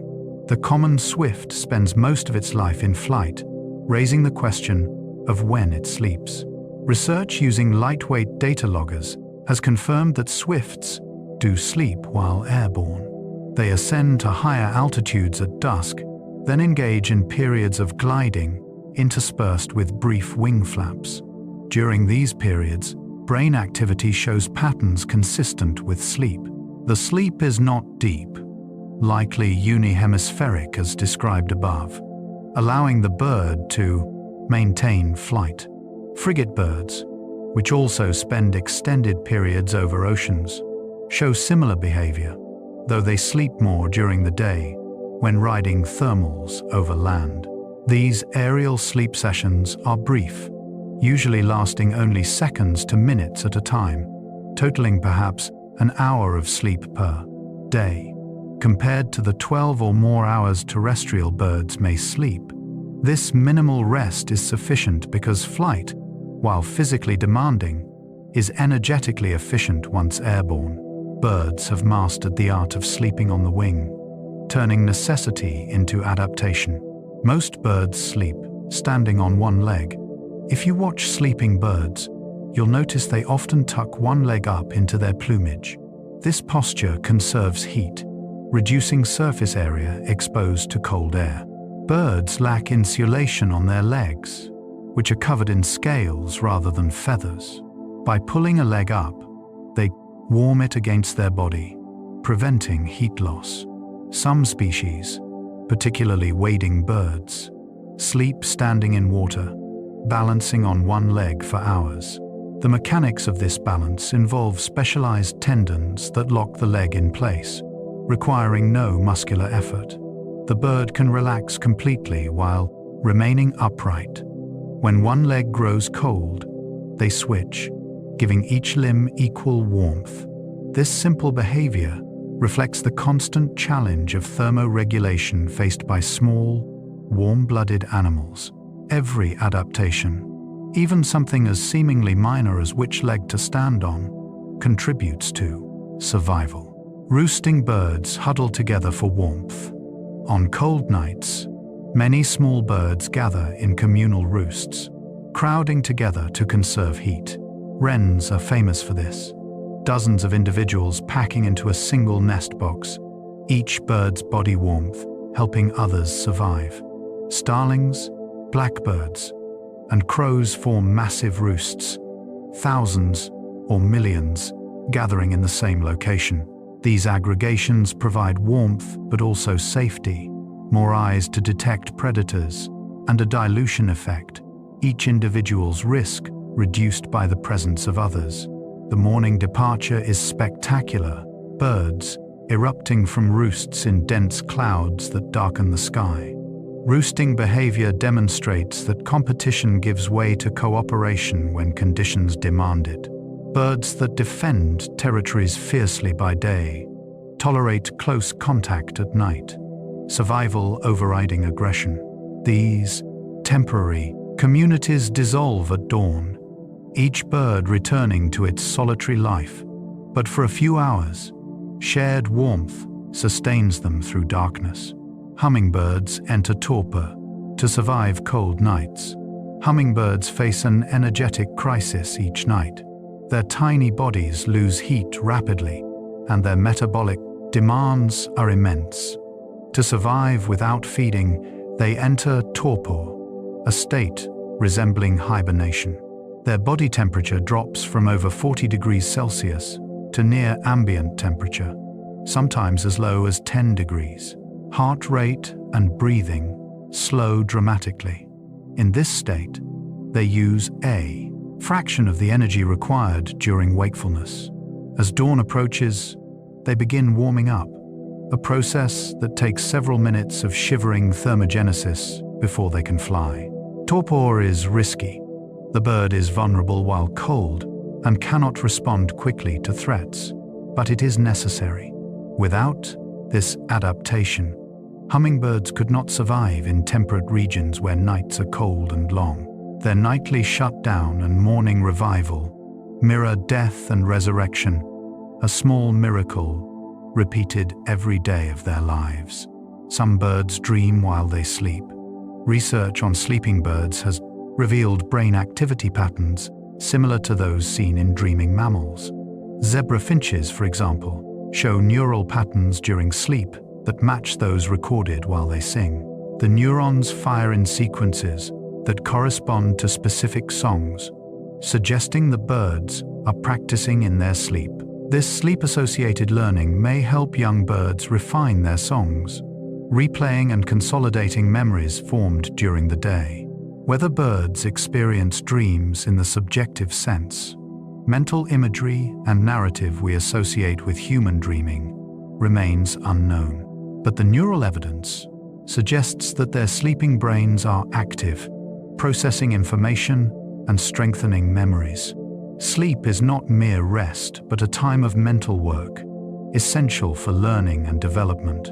The boundary between waking and sleeping minds, for birds as for us, is blurrier than it appears. Unique species. The kakapo is a flightless, nocturnal parrot. New Zealand's kakapo is one of the world's strangest birds. It is the only flightless parrot, having evolved in the absence of mammalian predators. weighing up to 4 kilograms. It is also the heaviest parrot. Kakapos are nocturnal, emerging at night to feed on plants, fruits, and seeds. Males establish breeding territories and perform elaborate displays, booming calls that carry for kilometers across valleys. These calls, produced using an inflatable chest sack, are among the lowest frequency bird sounds, felt as much as heard. Kakapos were nearly extinct, reduced to fewer than 50 individuals by the late 20th century. Every surviving bird is known individually, tracked, and protected on predator-free islands. Their slow reproduction, breeding only every few years when certain trees fruit heavily, makes recovery challenging. Yet their numbers are slowly increasing. The kakapo represents both the vulnerability of island species and the dedication required to save them. More unique species. The hoatzin has claws on its wings as a chick. The hoatzin, a South American bird, is evolutionary unusual. Chicks possess 2 claws on each wing, functional digits they use to climb through vegetation. If threatened, young hoatzins drop into water, then use their claws to climb back to safety once danger passes. These claws are lost as the birds mature, absorbed into the wing structure. The hoatzin's digestive system is equally remarkable. It is the only bird that ferments plant material, like a cow, using bacterial digestion in an enlarged crop. This gives them a distinctive odor that has earned them the nickname stinkbird. Their clumsy flight and unusual biology make them living fossils, representatives of ancient avian lineages. They occupy a unique ecological niche, thriving in flooded forests, where their swimming abilities and plant-based diet give them advantages. The hoatzin reminds us that even among birds, with their already diverse adaptations, there remain outliers. Species so peculiar they challenge categorization. Secretary birds stomp snakes to death with powerful legs. In the grasslands and savannas of Africa, the secretary bird strides on long legs, searching for prey. When it encounters a snake, even venomous species like cobras, it attacks with remarkable technique. The bird leaps into the air and stomps downward with incredible force, using its powerful legs and sharp talons to pin and kill the snake. Strikes are delivered rapidly, dozens of kicks in quick succession, overwhelming the snake before it can retaliate. The secretary bird's legs are heavily scaled, providing some protection against bites.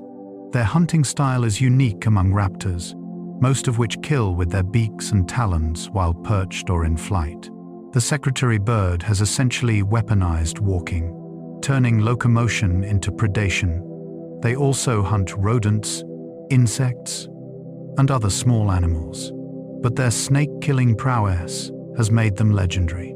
These birds demonstrate that evolution has no single solution to predation, only endless variations on the theme of catching prey. The shoebill stork can stand motionless for hours.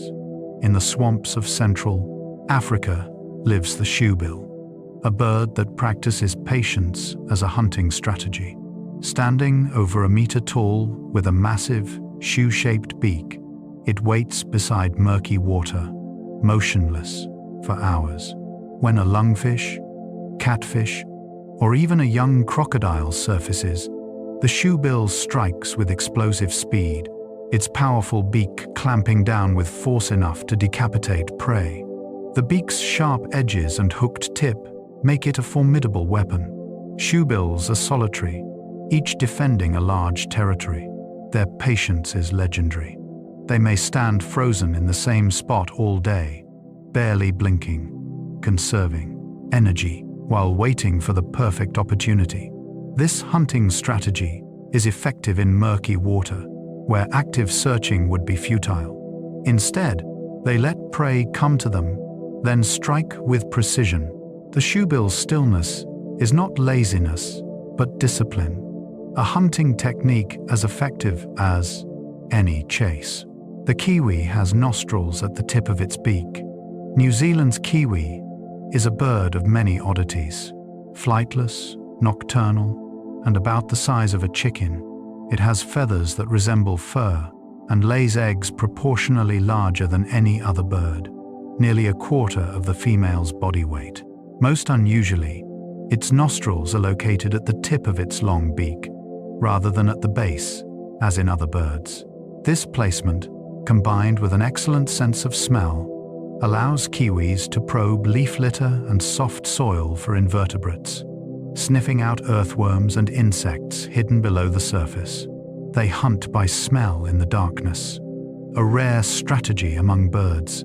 Their eyesight is poor, unnecessary in the lightless forest undergrowth where they forage. Kiwis are national symbols of New Zealand. Beloved despite their ungainly appearance, they remind us that success is not defined by majesty or beauty, but by fitness to environment. In the right place, even the strangest adaptation becomes an advantage. Lyrebirds can mimic almost any sound they hear. The superb lyrebird of Australia possesses the most sophisticated vocal repertoire of any bird. Males learn and reproduce the songs of dozens of other bird species, combining them into marathon performances that can last 20 minutes.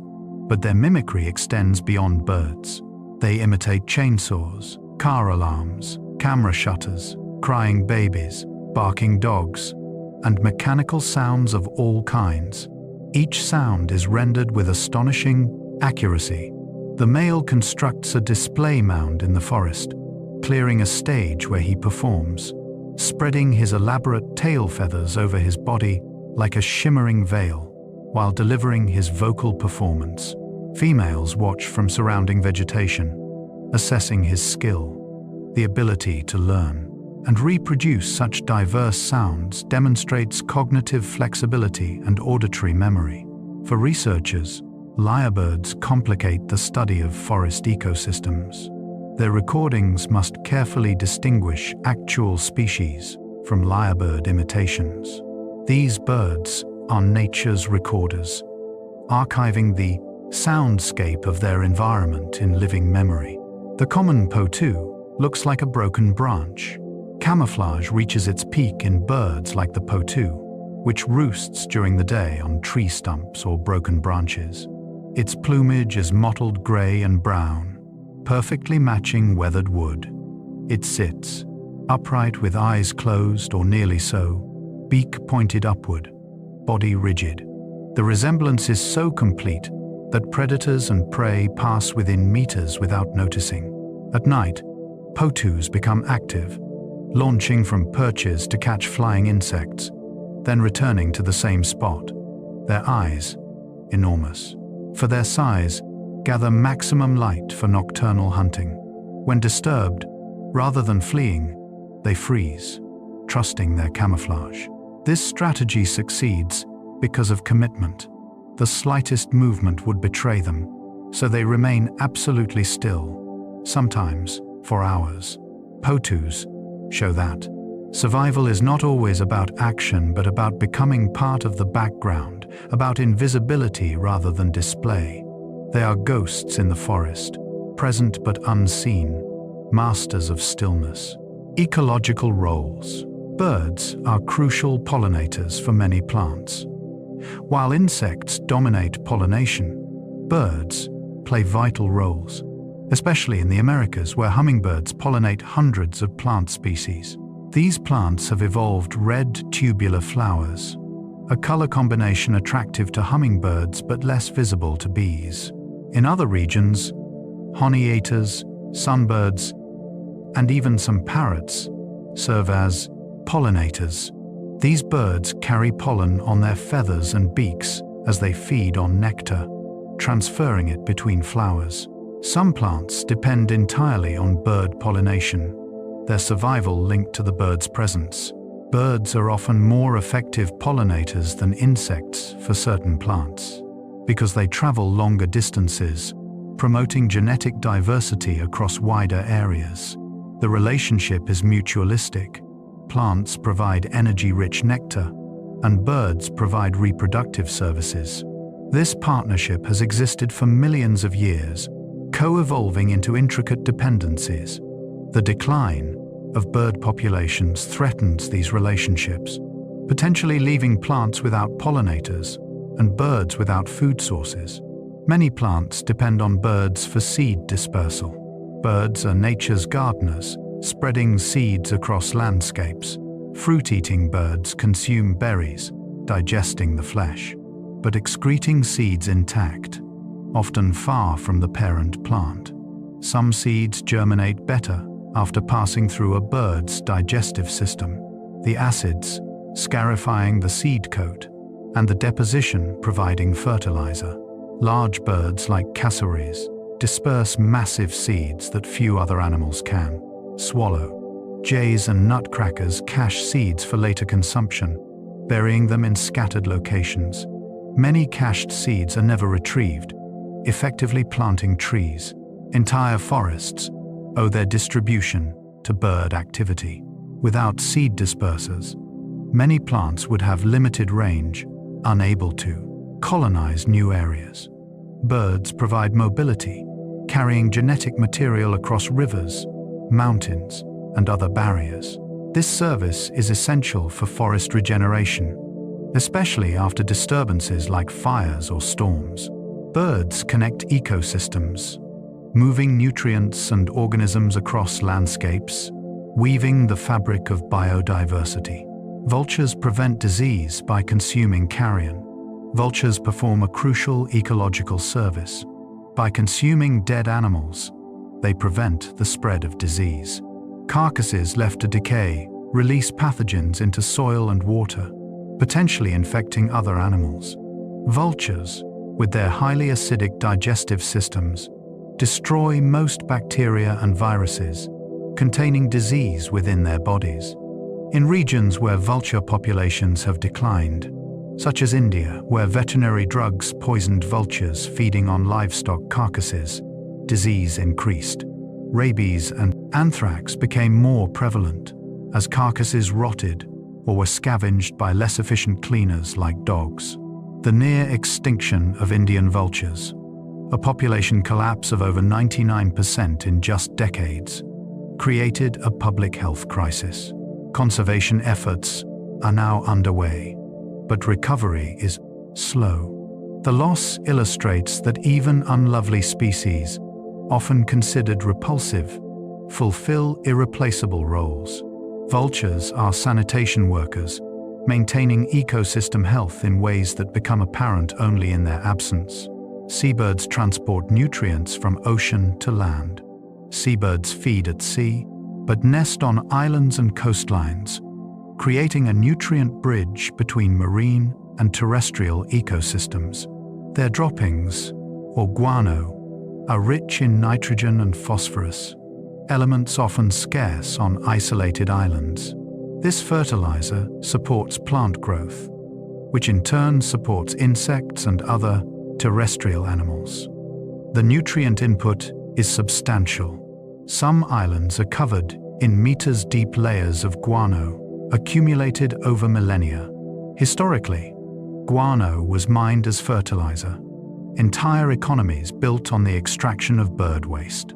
Seabird colonies support unique ecosystems, their presence transforming barren rock into verdant habitat. When seabird populations decline due to overfishing or introduced predators, island ecosystems collapse. Plants die back, soils erode, and terrestrial species disappear. This demonstrates that ecosystems are not isolated but connected, and that birds, by moving between habitats, transfer energy and nutrients, maintaining balances that might otherwise be impossible. Insectivorous birds control pest populations. Many birds feed primarily on insects, consuming vast quantities daily. A single swallow can eat thousands of insects in a day. A family of blue tits feeding nestlings may remove tens of thousands of caterpillars from a forest patch each breeding season. This predation regulates insect populations, preventing outbreaks that could defoliate trees or devastate crops. In agricultural settings, birds provide free pest control. Their value measured in reduced crop damage and decreased need for pesticides. Studies show that excluding birds from farmland leads to increased insect damage, demonstrating their effectiveness. In forests, birds target specific pests, such as spruce budworms or bark beetles, helping trees survive attacks. However, bird populations are sensitive to pesticide use, which can poison them directly or eliminate their food sources. Maintaining bird populations requires balancing agriculture with habitat preservation, recognizing that birds are not mere decoration, but functional components of food. Production systems. Scavengers, like crows, clean up organic waste. Crows, gulls, and other opportunistic species thrive in human-modified environments by consuming waste. They eat roadkill, garbage, and agricultural discards, cleaning up organic matter that would otherwise rot and attract disease. Vectors. In cities, crows patrol streets at dawn, consuming food scraps and small animals killed by traffic. Their adaptability makes them successful urban residents, but they also perform a service. By removing organic waste, they reduce food sources for rats and other pests. Historically, cities relied on scavengers for sanitation. Before modern waste management, animals consumed much of what humans discarded. While we now prefer mechanical and chemical methods, birds continue their ancient role. They remind us that waste is a human concept. In nature, one organism's refuse is another's sustenance. The cycles continue, with or without our approval, and birds remain part of those cycles, connecting human activity back to natural processes. Communication beyond song. Birds use body language to communicate. While songs and calls are obvious communication methods, birds also use visual signals. Postures, feather positions, and movements all convey meaning. A robin, puffing up its red breast, signals aggression, warning rivals away from territory. A submissive bird may crouch low, feathers slicked down, attempting to appear small and non-threatening. Courtship involves elaborate postures, males displaying their plumage to maximum effect. Wings spread, tails fanned, bodies positioned to catch light. Begging chicks gape widely, brightly colored mouth linings triggering parental feeding responses. Alarm is communicated through frozen posture or crouching, alerting others to danger without sound that might attract predators. These visual signals are often species-specific, meaningful within the species, but neutral to others. Body language complements vocal communication, together forming a rich system of expression. Observing birds closely reveals constant communication, a dialogue conducted through posture and gesture as much as sound. Tail flicks and wing movements convey specific messages. Subtle movements carry meaning. A wagtail flicks its tail up and down, the movement thought to signal alertness to predators or advertise territory. Many birds flash white outer tail feathers when taking flight, a signal that may help flock members coordinate movements. Wing movements also communicate. A slight lifting may indicate intention to flee, giving others warning. During courtship, wing trembling or fluttering signals submission or receptiveness. Aggressive encounters involve wing spreading to appear larger and more threatening. These movements are quick, easily missed by casual observers, but essential to bird social life. They allow rapid, silent communication, advantageous when vocal signals might attract predators or when wind and distance make sound unreliable. The language of movement is universal among birds, shaped by similar selective pressures across species. Understanding these signals provides insight into the constant negotiations and interactions that structure bird societies. Some birds use tools in their communication. While tool use is typically discussed in foraging contexts, some birds use objects for communication. Bowerbirds, as mentioned earlier, construct elaborate displays using collected objects. Palm cockatoos in Australia fashion drumsticks from branches, using them to beat against hollow trees, producing loud sounds during courtship. This tool-mediated display may advertise male quality, showing coordination and strength. The drumming carries farther than vocalizations, potentially attracting females from greater distances. Gulls drop shellfish on rocks to break them open, but they also seem to prefer dropping them where other gulls gather, possibly a form of showing off or claiming food sources. Whether these behaviors constitute true tool-mediated communication is debated, but they blur the line between tool use and display. They demonstrate that objects can become extensions of communication systems, enhancing or amplifying messages beyond what the body alone can produce. Alarm calls differ based on type of threat.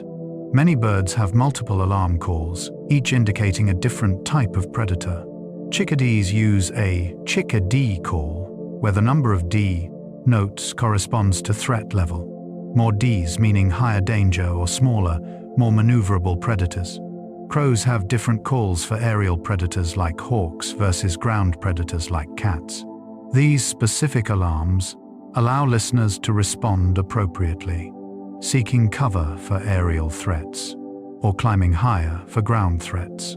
The sophistication suggests that birds categorize threats and convey those categories to others. This goes beyond simple warning. It is information transfer. Young birds learn these calls from adults, and some species eavesdrop on alarm calls of other species, benefiting from shared vigilance. The evolution of such specific communication systems indicates strong selective pressure for accuracy. Imprecise warnings may be ignored, so only systems that reliably convey useful information persist. Dawn and dusk are peak communication times. Birds are most vocal during dawn and dusk, periods of heightened social activity. Males sing to establish territories and attract mates, and the timing is strategic. Sound travels farther in the still air of early morning, before wind and temperature gradients develop. Light levels are low, making visual hunting difficult, so birds use the time to communicate rather than forage. Dusk sees a similar burst of activity, birds settling into roosts, reaffirming social bonds and territorial boundaries. These communication peaks structure bird society, daily rituals that maintain order. For birders, dawn and dusk offer the best opportunities to observe and record songs. For the birds themselves, these times are when the social landscape is drawn and redrawn, relationships negotiated through sound.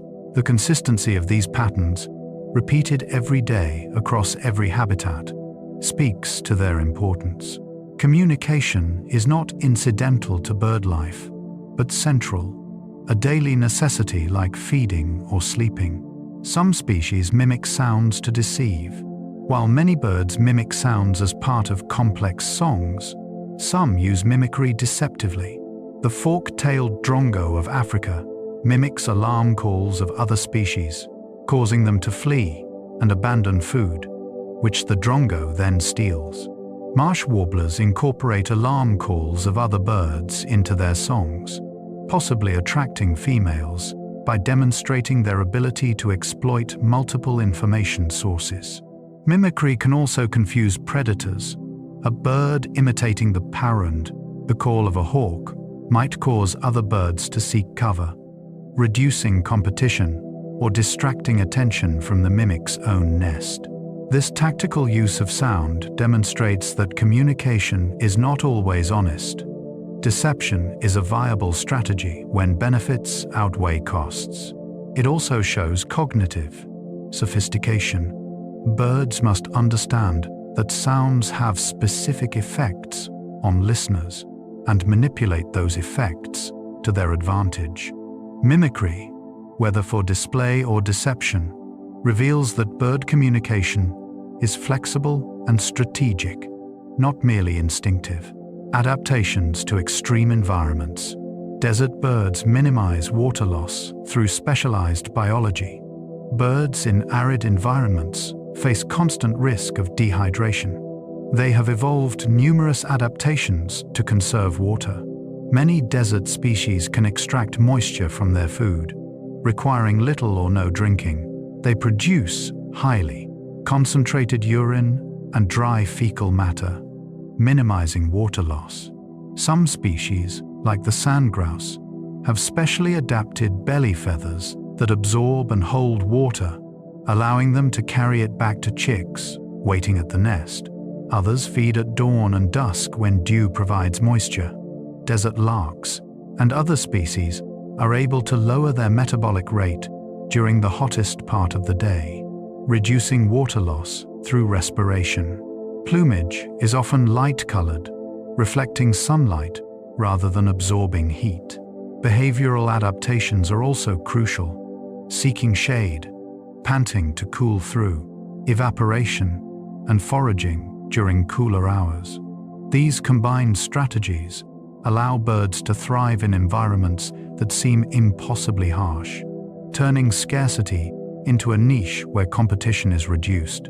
Penguins have dense feathers and countercurrent heat exchange. Antarctic and subantarctic penguins face extreme cold, requiring remarkable insulation. Their feathers are the densest of any bird, numbering over 100 per square centimeter, creating a nearly impenetrable barrier against wind and water. Beneath the feathers, a layer of fat provides additional insulation. But insulation alone is insufficient for birds that spend hours in freezing water. Penguins employ counter-current heat exchange in their flippers and legs. Warm arterial blood flowing toward the extremities passes close to cold venous blood returning to the body. Heat transfers from arterial to venous blood, pre-warming the returning blood and reducing heat loss. This system maintains core temperature while allowing flippers and feet to remain much colder, minimizing the temperature gradient between body and water. Combined with streamlined bodies that minimize surface area, these adaptations make penguins masters of cold environments, comfortable where most birds would perish within minutes. Mountain birds have adaptations for low oxygen levels. At high altitudes, air is thin and oxygen scarce.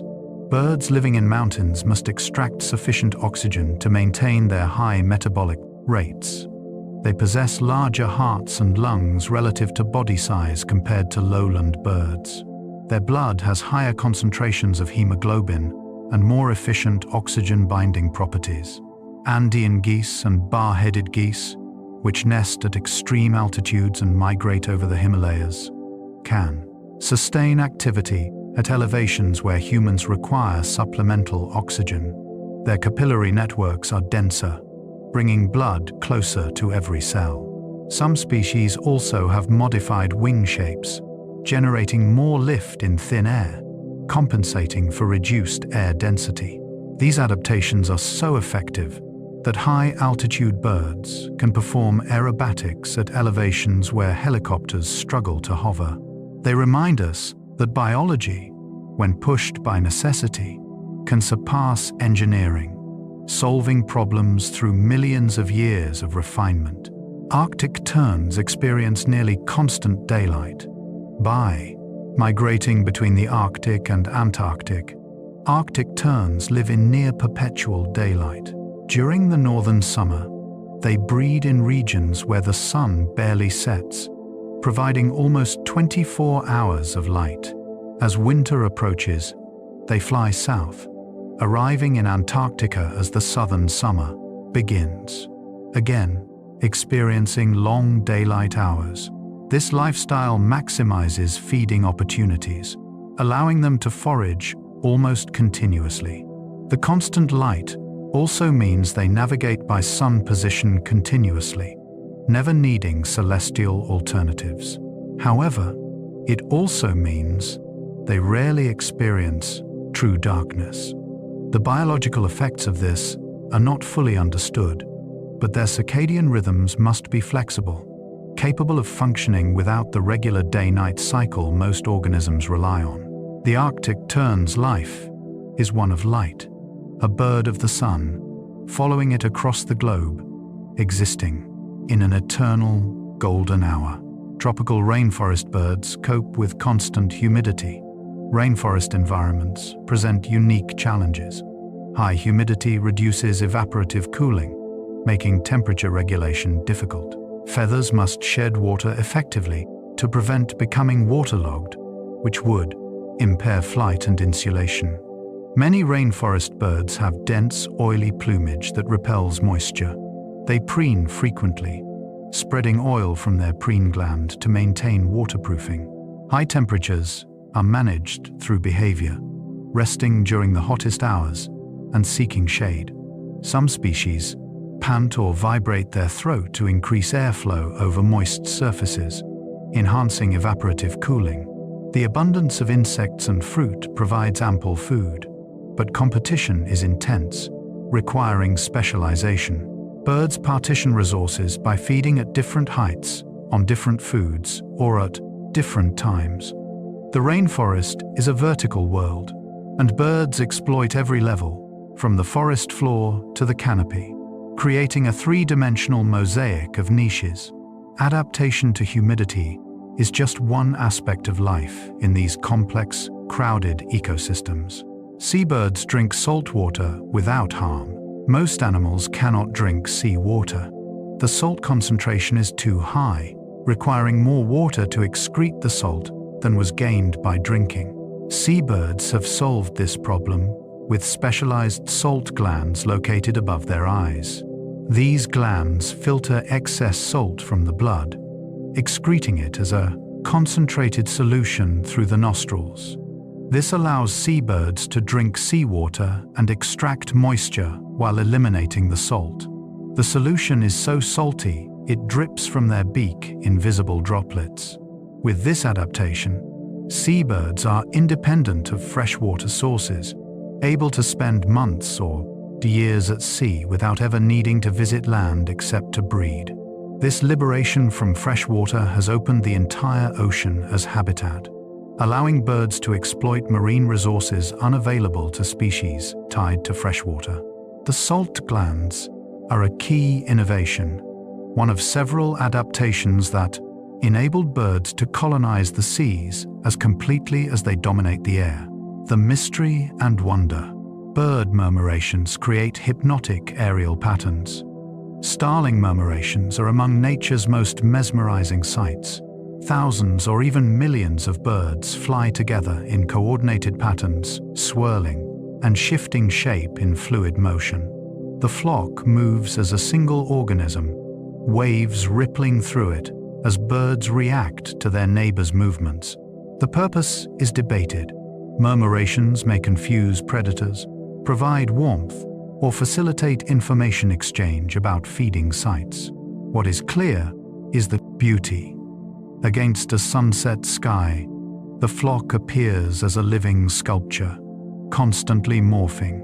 Each bird follows simple rules, yet the collective creates complexity. Researchers study murmurations using physics models, originally developed for fluids and gases, finding that bird flocks obey similar principles. The patterns are not random, but emerge from underlying order, mathematics made visible. To watch a murmuration is to see emergence, the whole becoming greater than the sum of its parts, simple individuals creating something transcendent, more mystery and wonder. Some bird migrations remain unexplained mysteries. Despite decades of research, aspects of migration remain puzzling. How do birds know when to depart? Day length triggers hormonal changes, but the precision of timing suggests additional cues we have not identified. How do they navigate over featureless ocean? magnetic, sense, stars, and smell all play roles. But birds can navigate, even when these cues are experimentally blocked, suggesting backup systems. Why do some populations migrate, while others of the same species remain resident?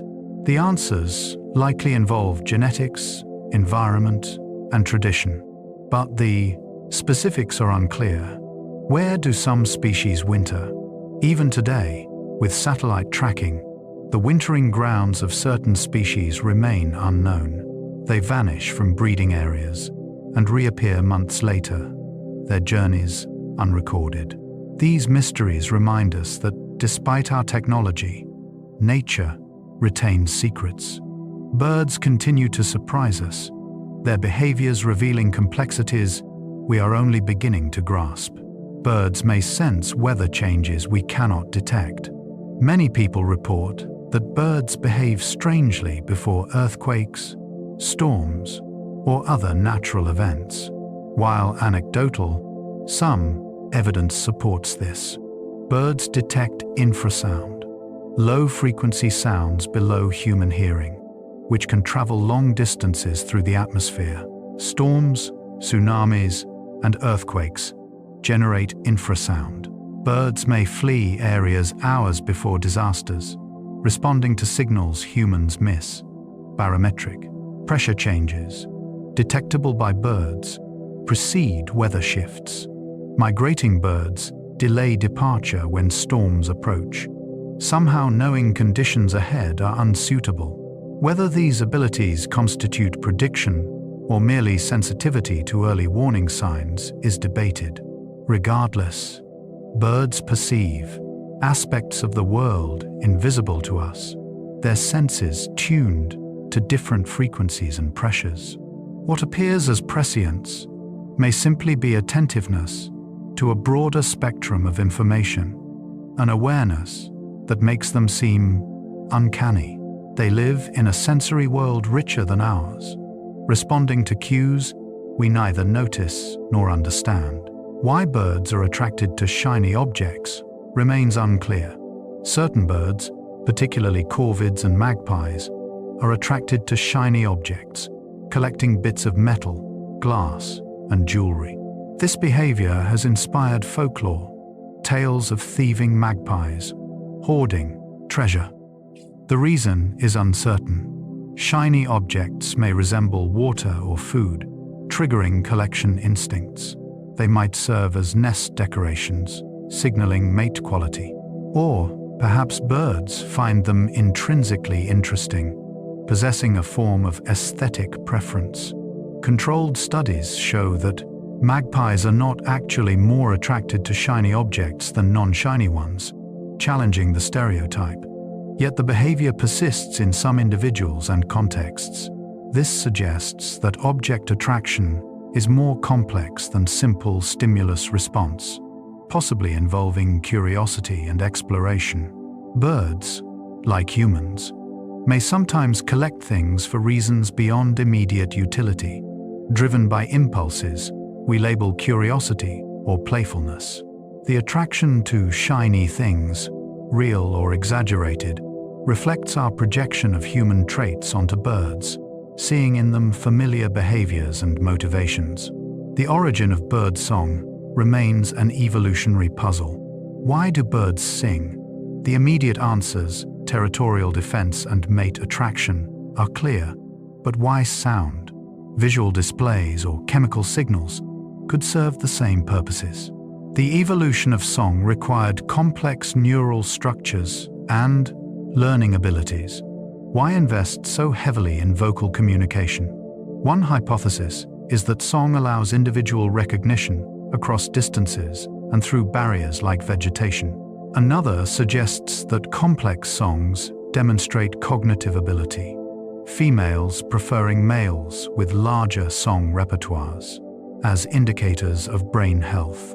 The variety of songs, from simple calls to elaborate symphonies, suggests multiple evolutionary paths.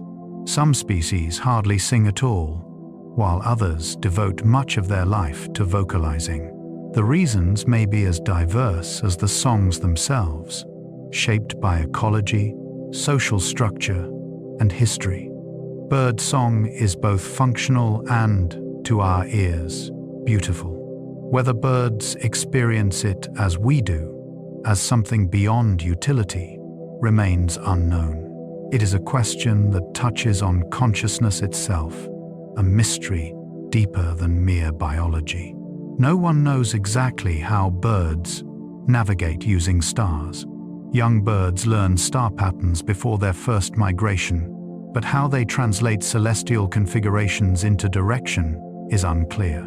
Stars move across the sky throughout the night, rotating around celestial poles. Birds must distinguish rotation from other movements, filtering signal from noise. Do they use a specific constellation, the entire visible sky, or the pattern of rotation itself?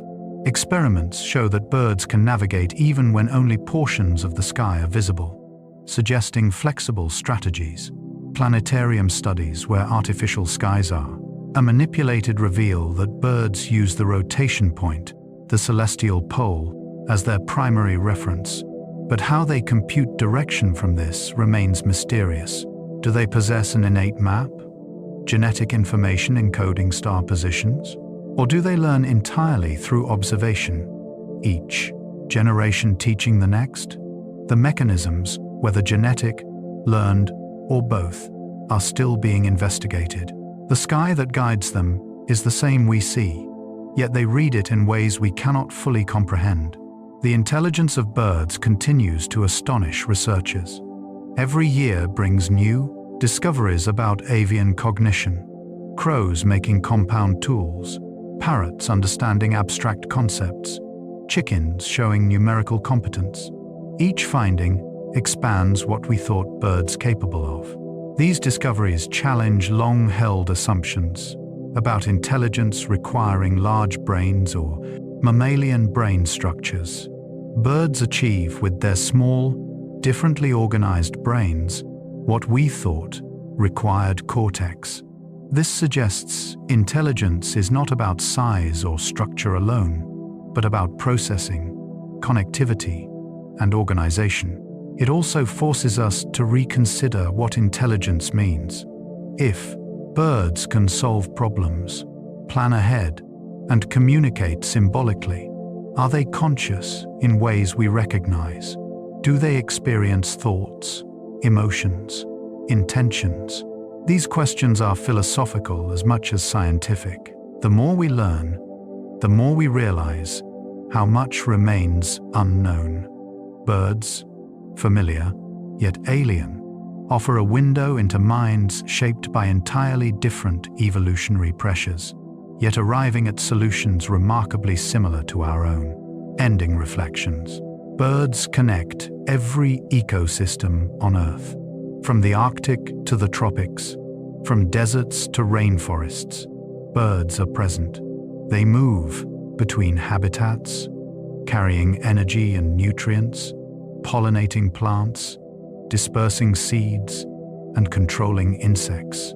Migratory birds connect distant ecosystems, feeding in one hemisphere and nesting in another, transferring resources across the globe. Even remote islands, thousands of kilometers from land, host seabirds that bridge ocean and shore.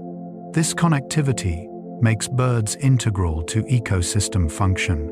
They are not isolated players, but threads weaving through the tapestry of life, linking disparate places and processes. The decline of bird populations sends ripples through ecosystems. Plants go unpollinated, insects explode, and nutrient flows cease. Protecting birds means protecting the connections they maintain, the invisible web of relationships that sustain biodiversity. In their wings, they carry the health of the world. Every bird species tells a story of evolution. Each species is a unique solution to the problem of survival. Hummingbirds solved it with speed and metabolism. Penguins traded air for water. Ostriches abandoned flight for size and speed on land. These solutions arose through millions of years of trial and error. Individuals slightly better adapted, leaving more offspring, their traits accumulating until something entirely new emerged. Evolution is visible in birds. The diversity of beaks, feet, plumage, and behavior, all testament to adaptation's power. To study birds is to study life's creativity, the endless variations on basic themes. It also reminds us that evolution continues, species still adapting to changing conditions, some successfully, others facing extinction. The story is not finished. It is being written now, with each generation, each season, each life. Birds carry this story forward, living links in chains stretching, back to the first feathered dinosaurs and forward to unknowable futures. Birdsong fills the world with natural music. The air is rarely silent where birds live, from dawn choruses to twilight calls. From tropical rainforests to Arctic tundra, birds vocalize. These sounds are more than communication, they are the soundtrack of healthy ecosystems. The richness of birdsong correlates with biodiversity. More species means more voices. When bird populations decline, landscapes grow quieter. The loss is not just ecological, but cultural and aesthetic. Humans have always lived with birdsong. It is part of our environment, shaping our experience of place. The first sign of spring is often a returning songbird. The feeling of wildness in a forest is inseparable from the calls echoing through trees. Protecting birds means preserving these sounds, ensuring that future generations inherit a world filled with music, not silence. Every bird that sings adds to a chorus stretching back millions of years, a song that must not be allowed to fade. Watching birds brings peace and presence. Birdwatching, or birding, is among the world's most popular pastimes. The reasons are many. Birds are everywhere, accessible to anyone with patience. They are beautiful, their colors and forms pleasing. But beyond this, watching birds encourages mindfulness. To see birds, one must be still, quiet, observant. Attention focuses outward, away from worries and distractions. The simple act of watching a bird, noting its movements, its feeding, its interactions, grounds us in the present moment. Time slows. The world becomes immediate and vivid. Studies show that exposure to birdsong and birdwatching reduces stress and improves mental health. Birds connect us to nature, reminding us that we are part of something larger. In their presence, we remember that life is diverse, resilient, and beautiful. They offer perspective, their lives continuing regardless of human concerns, a reminder that the world exists beyond our small sphere. Birds remind us that life persists and adapts.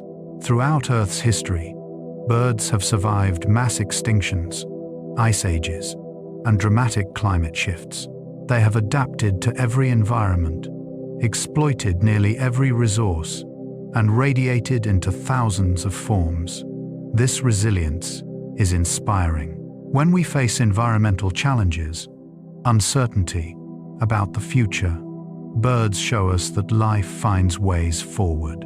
They are not passive victims of change, but active participants, capable of adaptation and persistence. This does not mean they are invulnerable. Many species have gone extinct, and many more are endangered.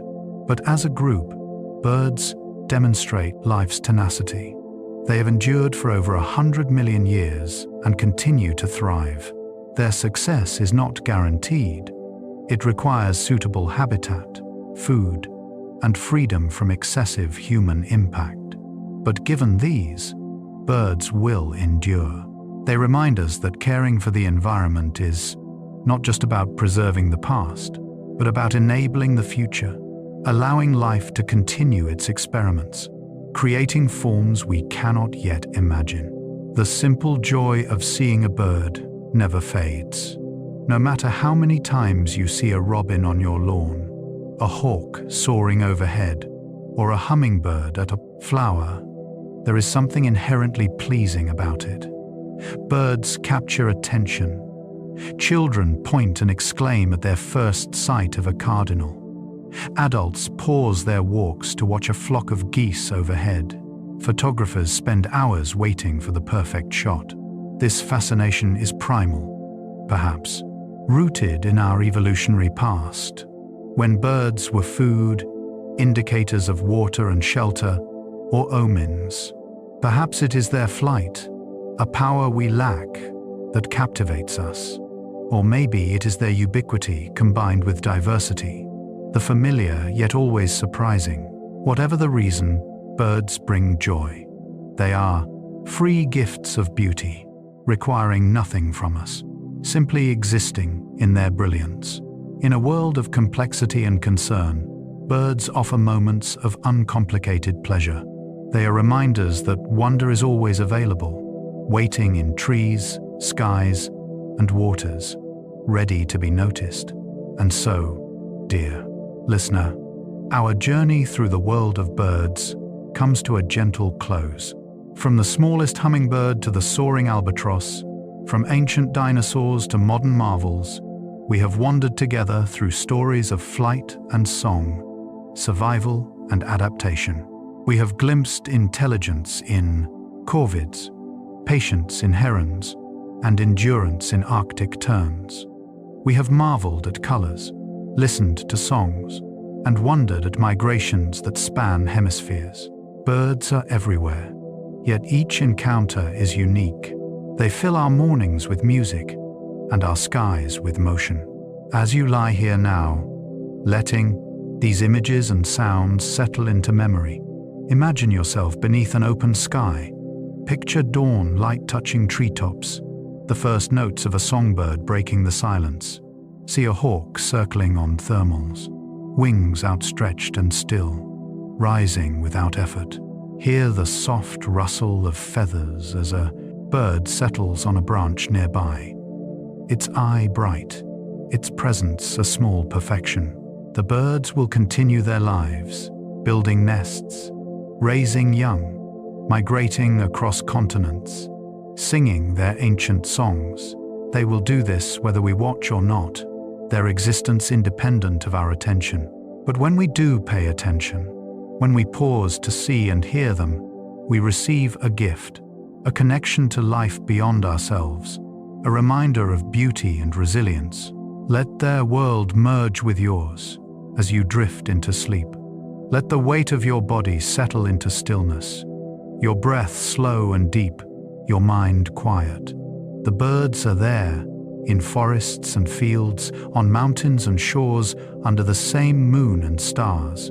They rest as you do, tucked into feathers, safe for another night. And tomorrow, when light returns, they will sing again. They always do. The world wakes with bird song, and so shall you, when the time comes. But for now, sleep. Let the gentle presence of birds carry you into dreams, into the soft darkness where consciousness fades and rest begins. Close your eyes, release the day, and drift. The birds keep watch. The world continues. All is well. Good night.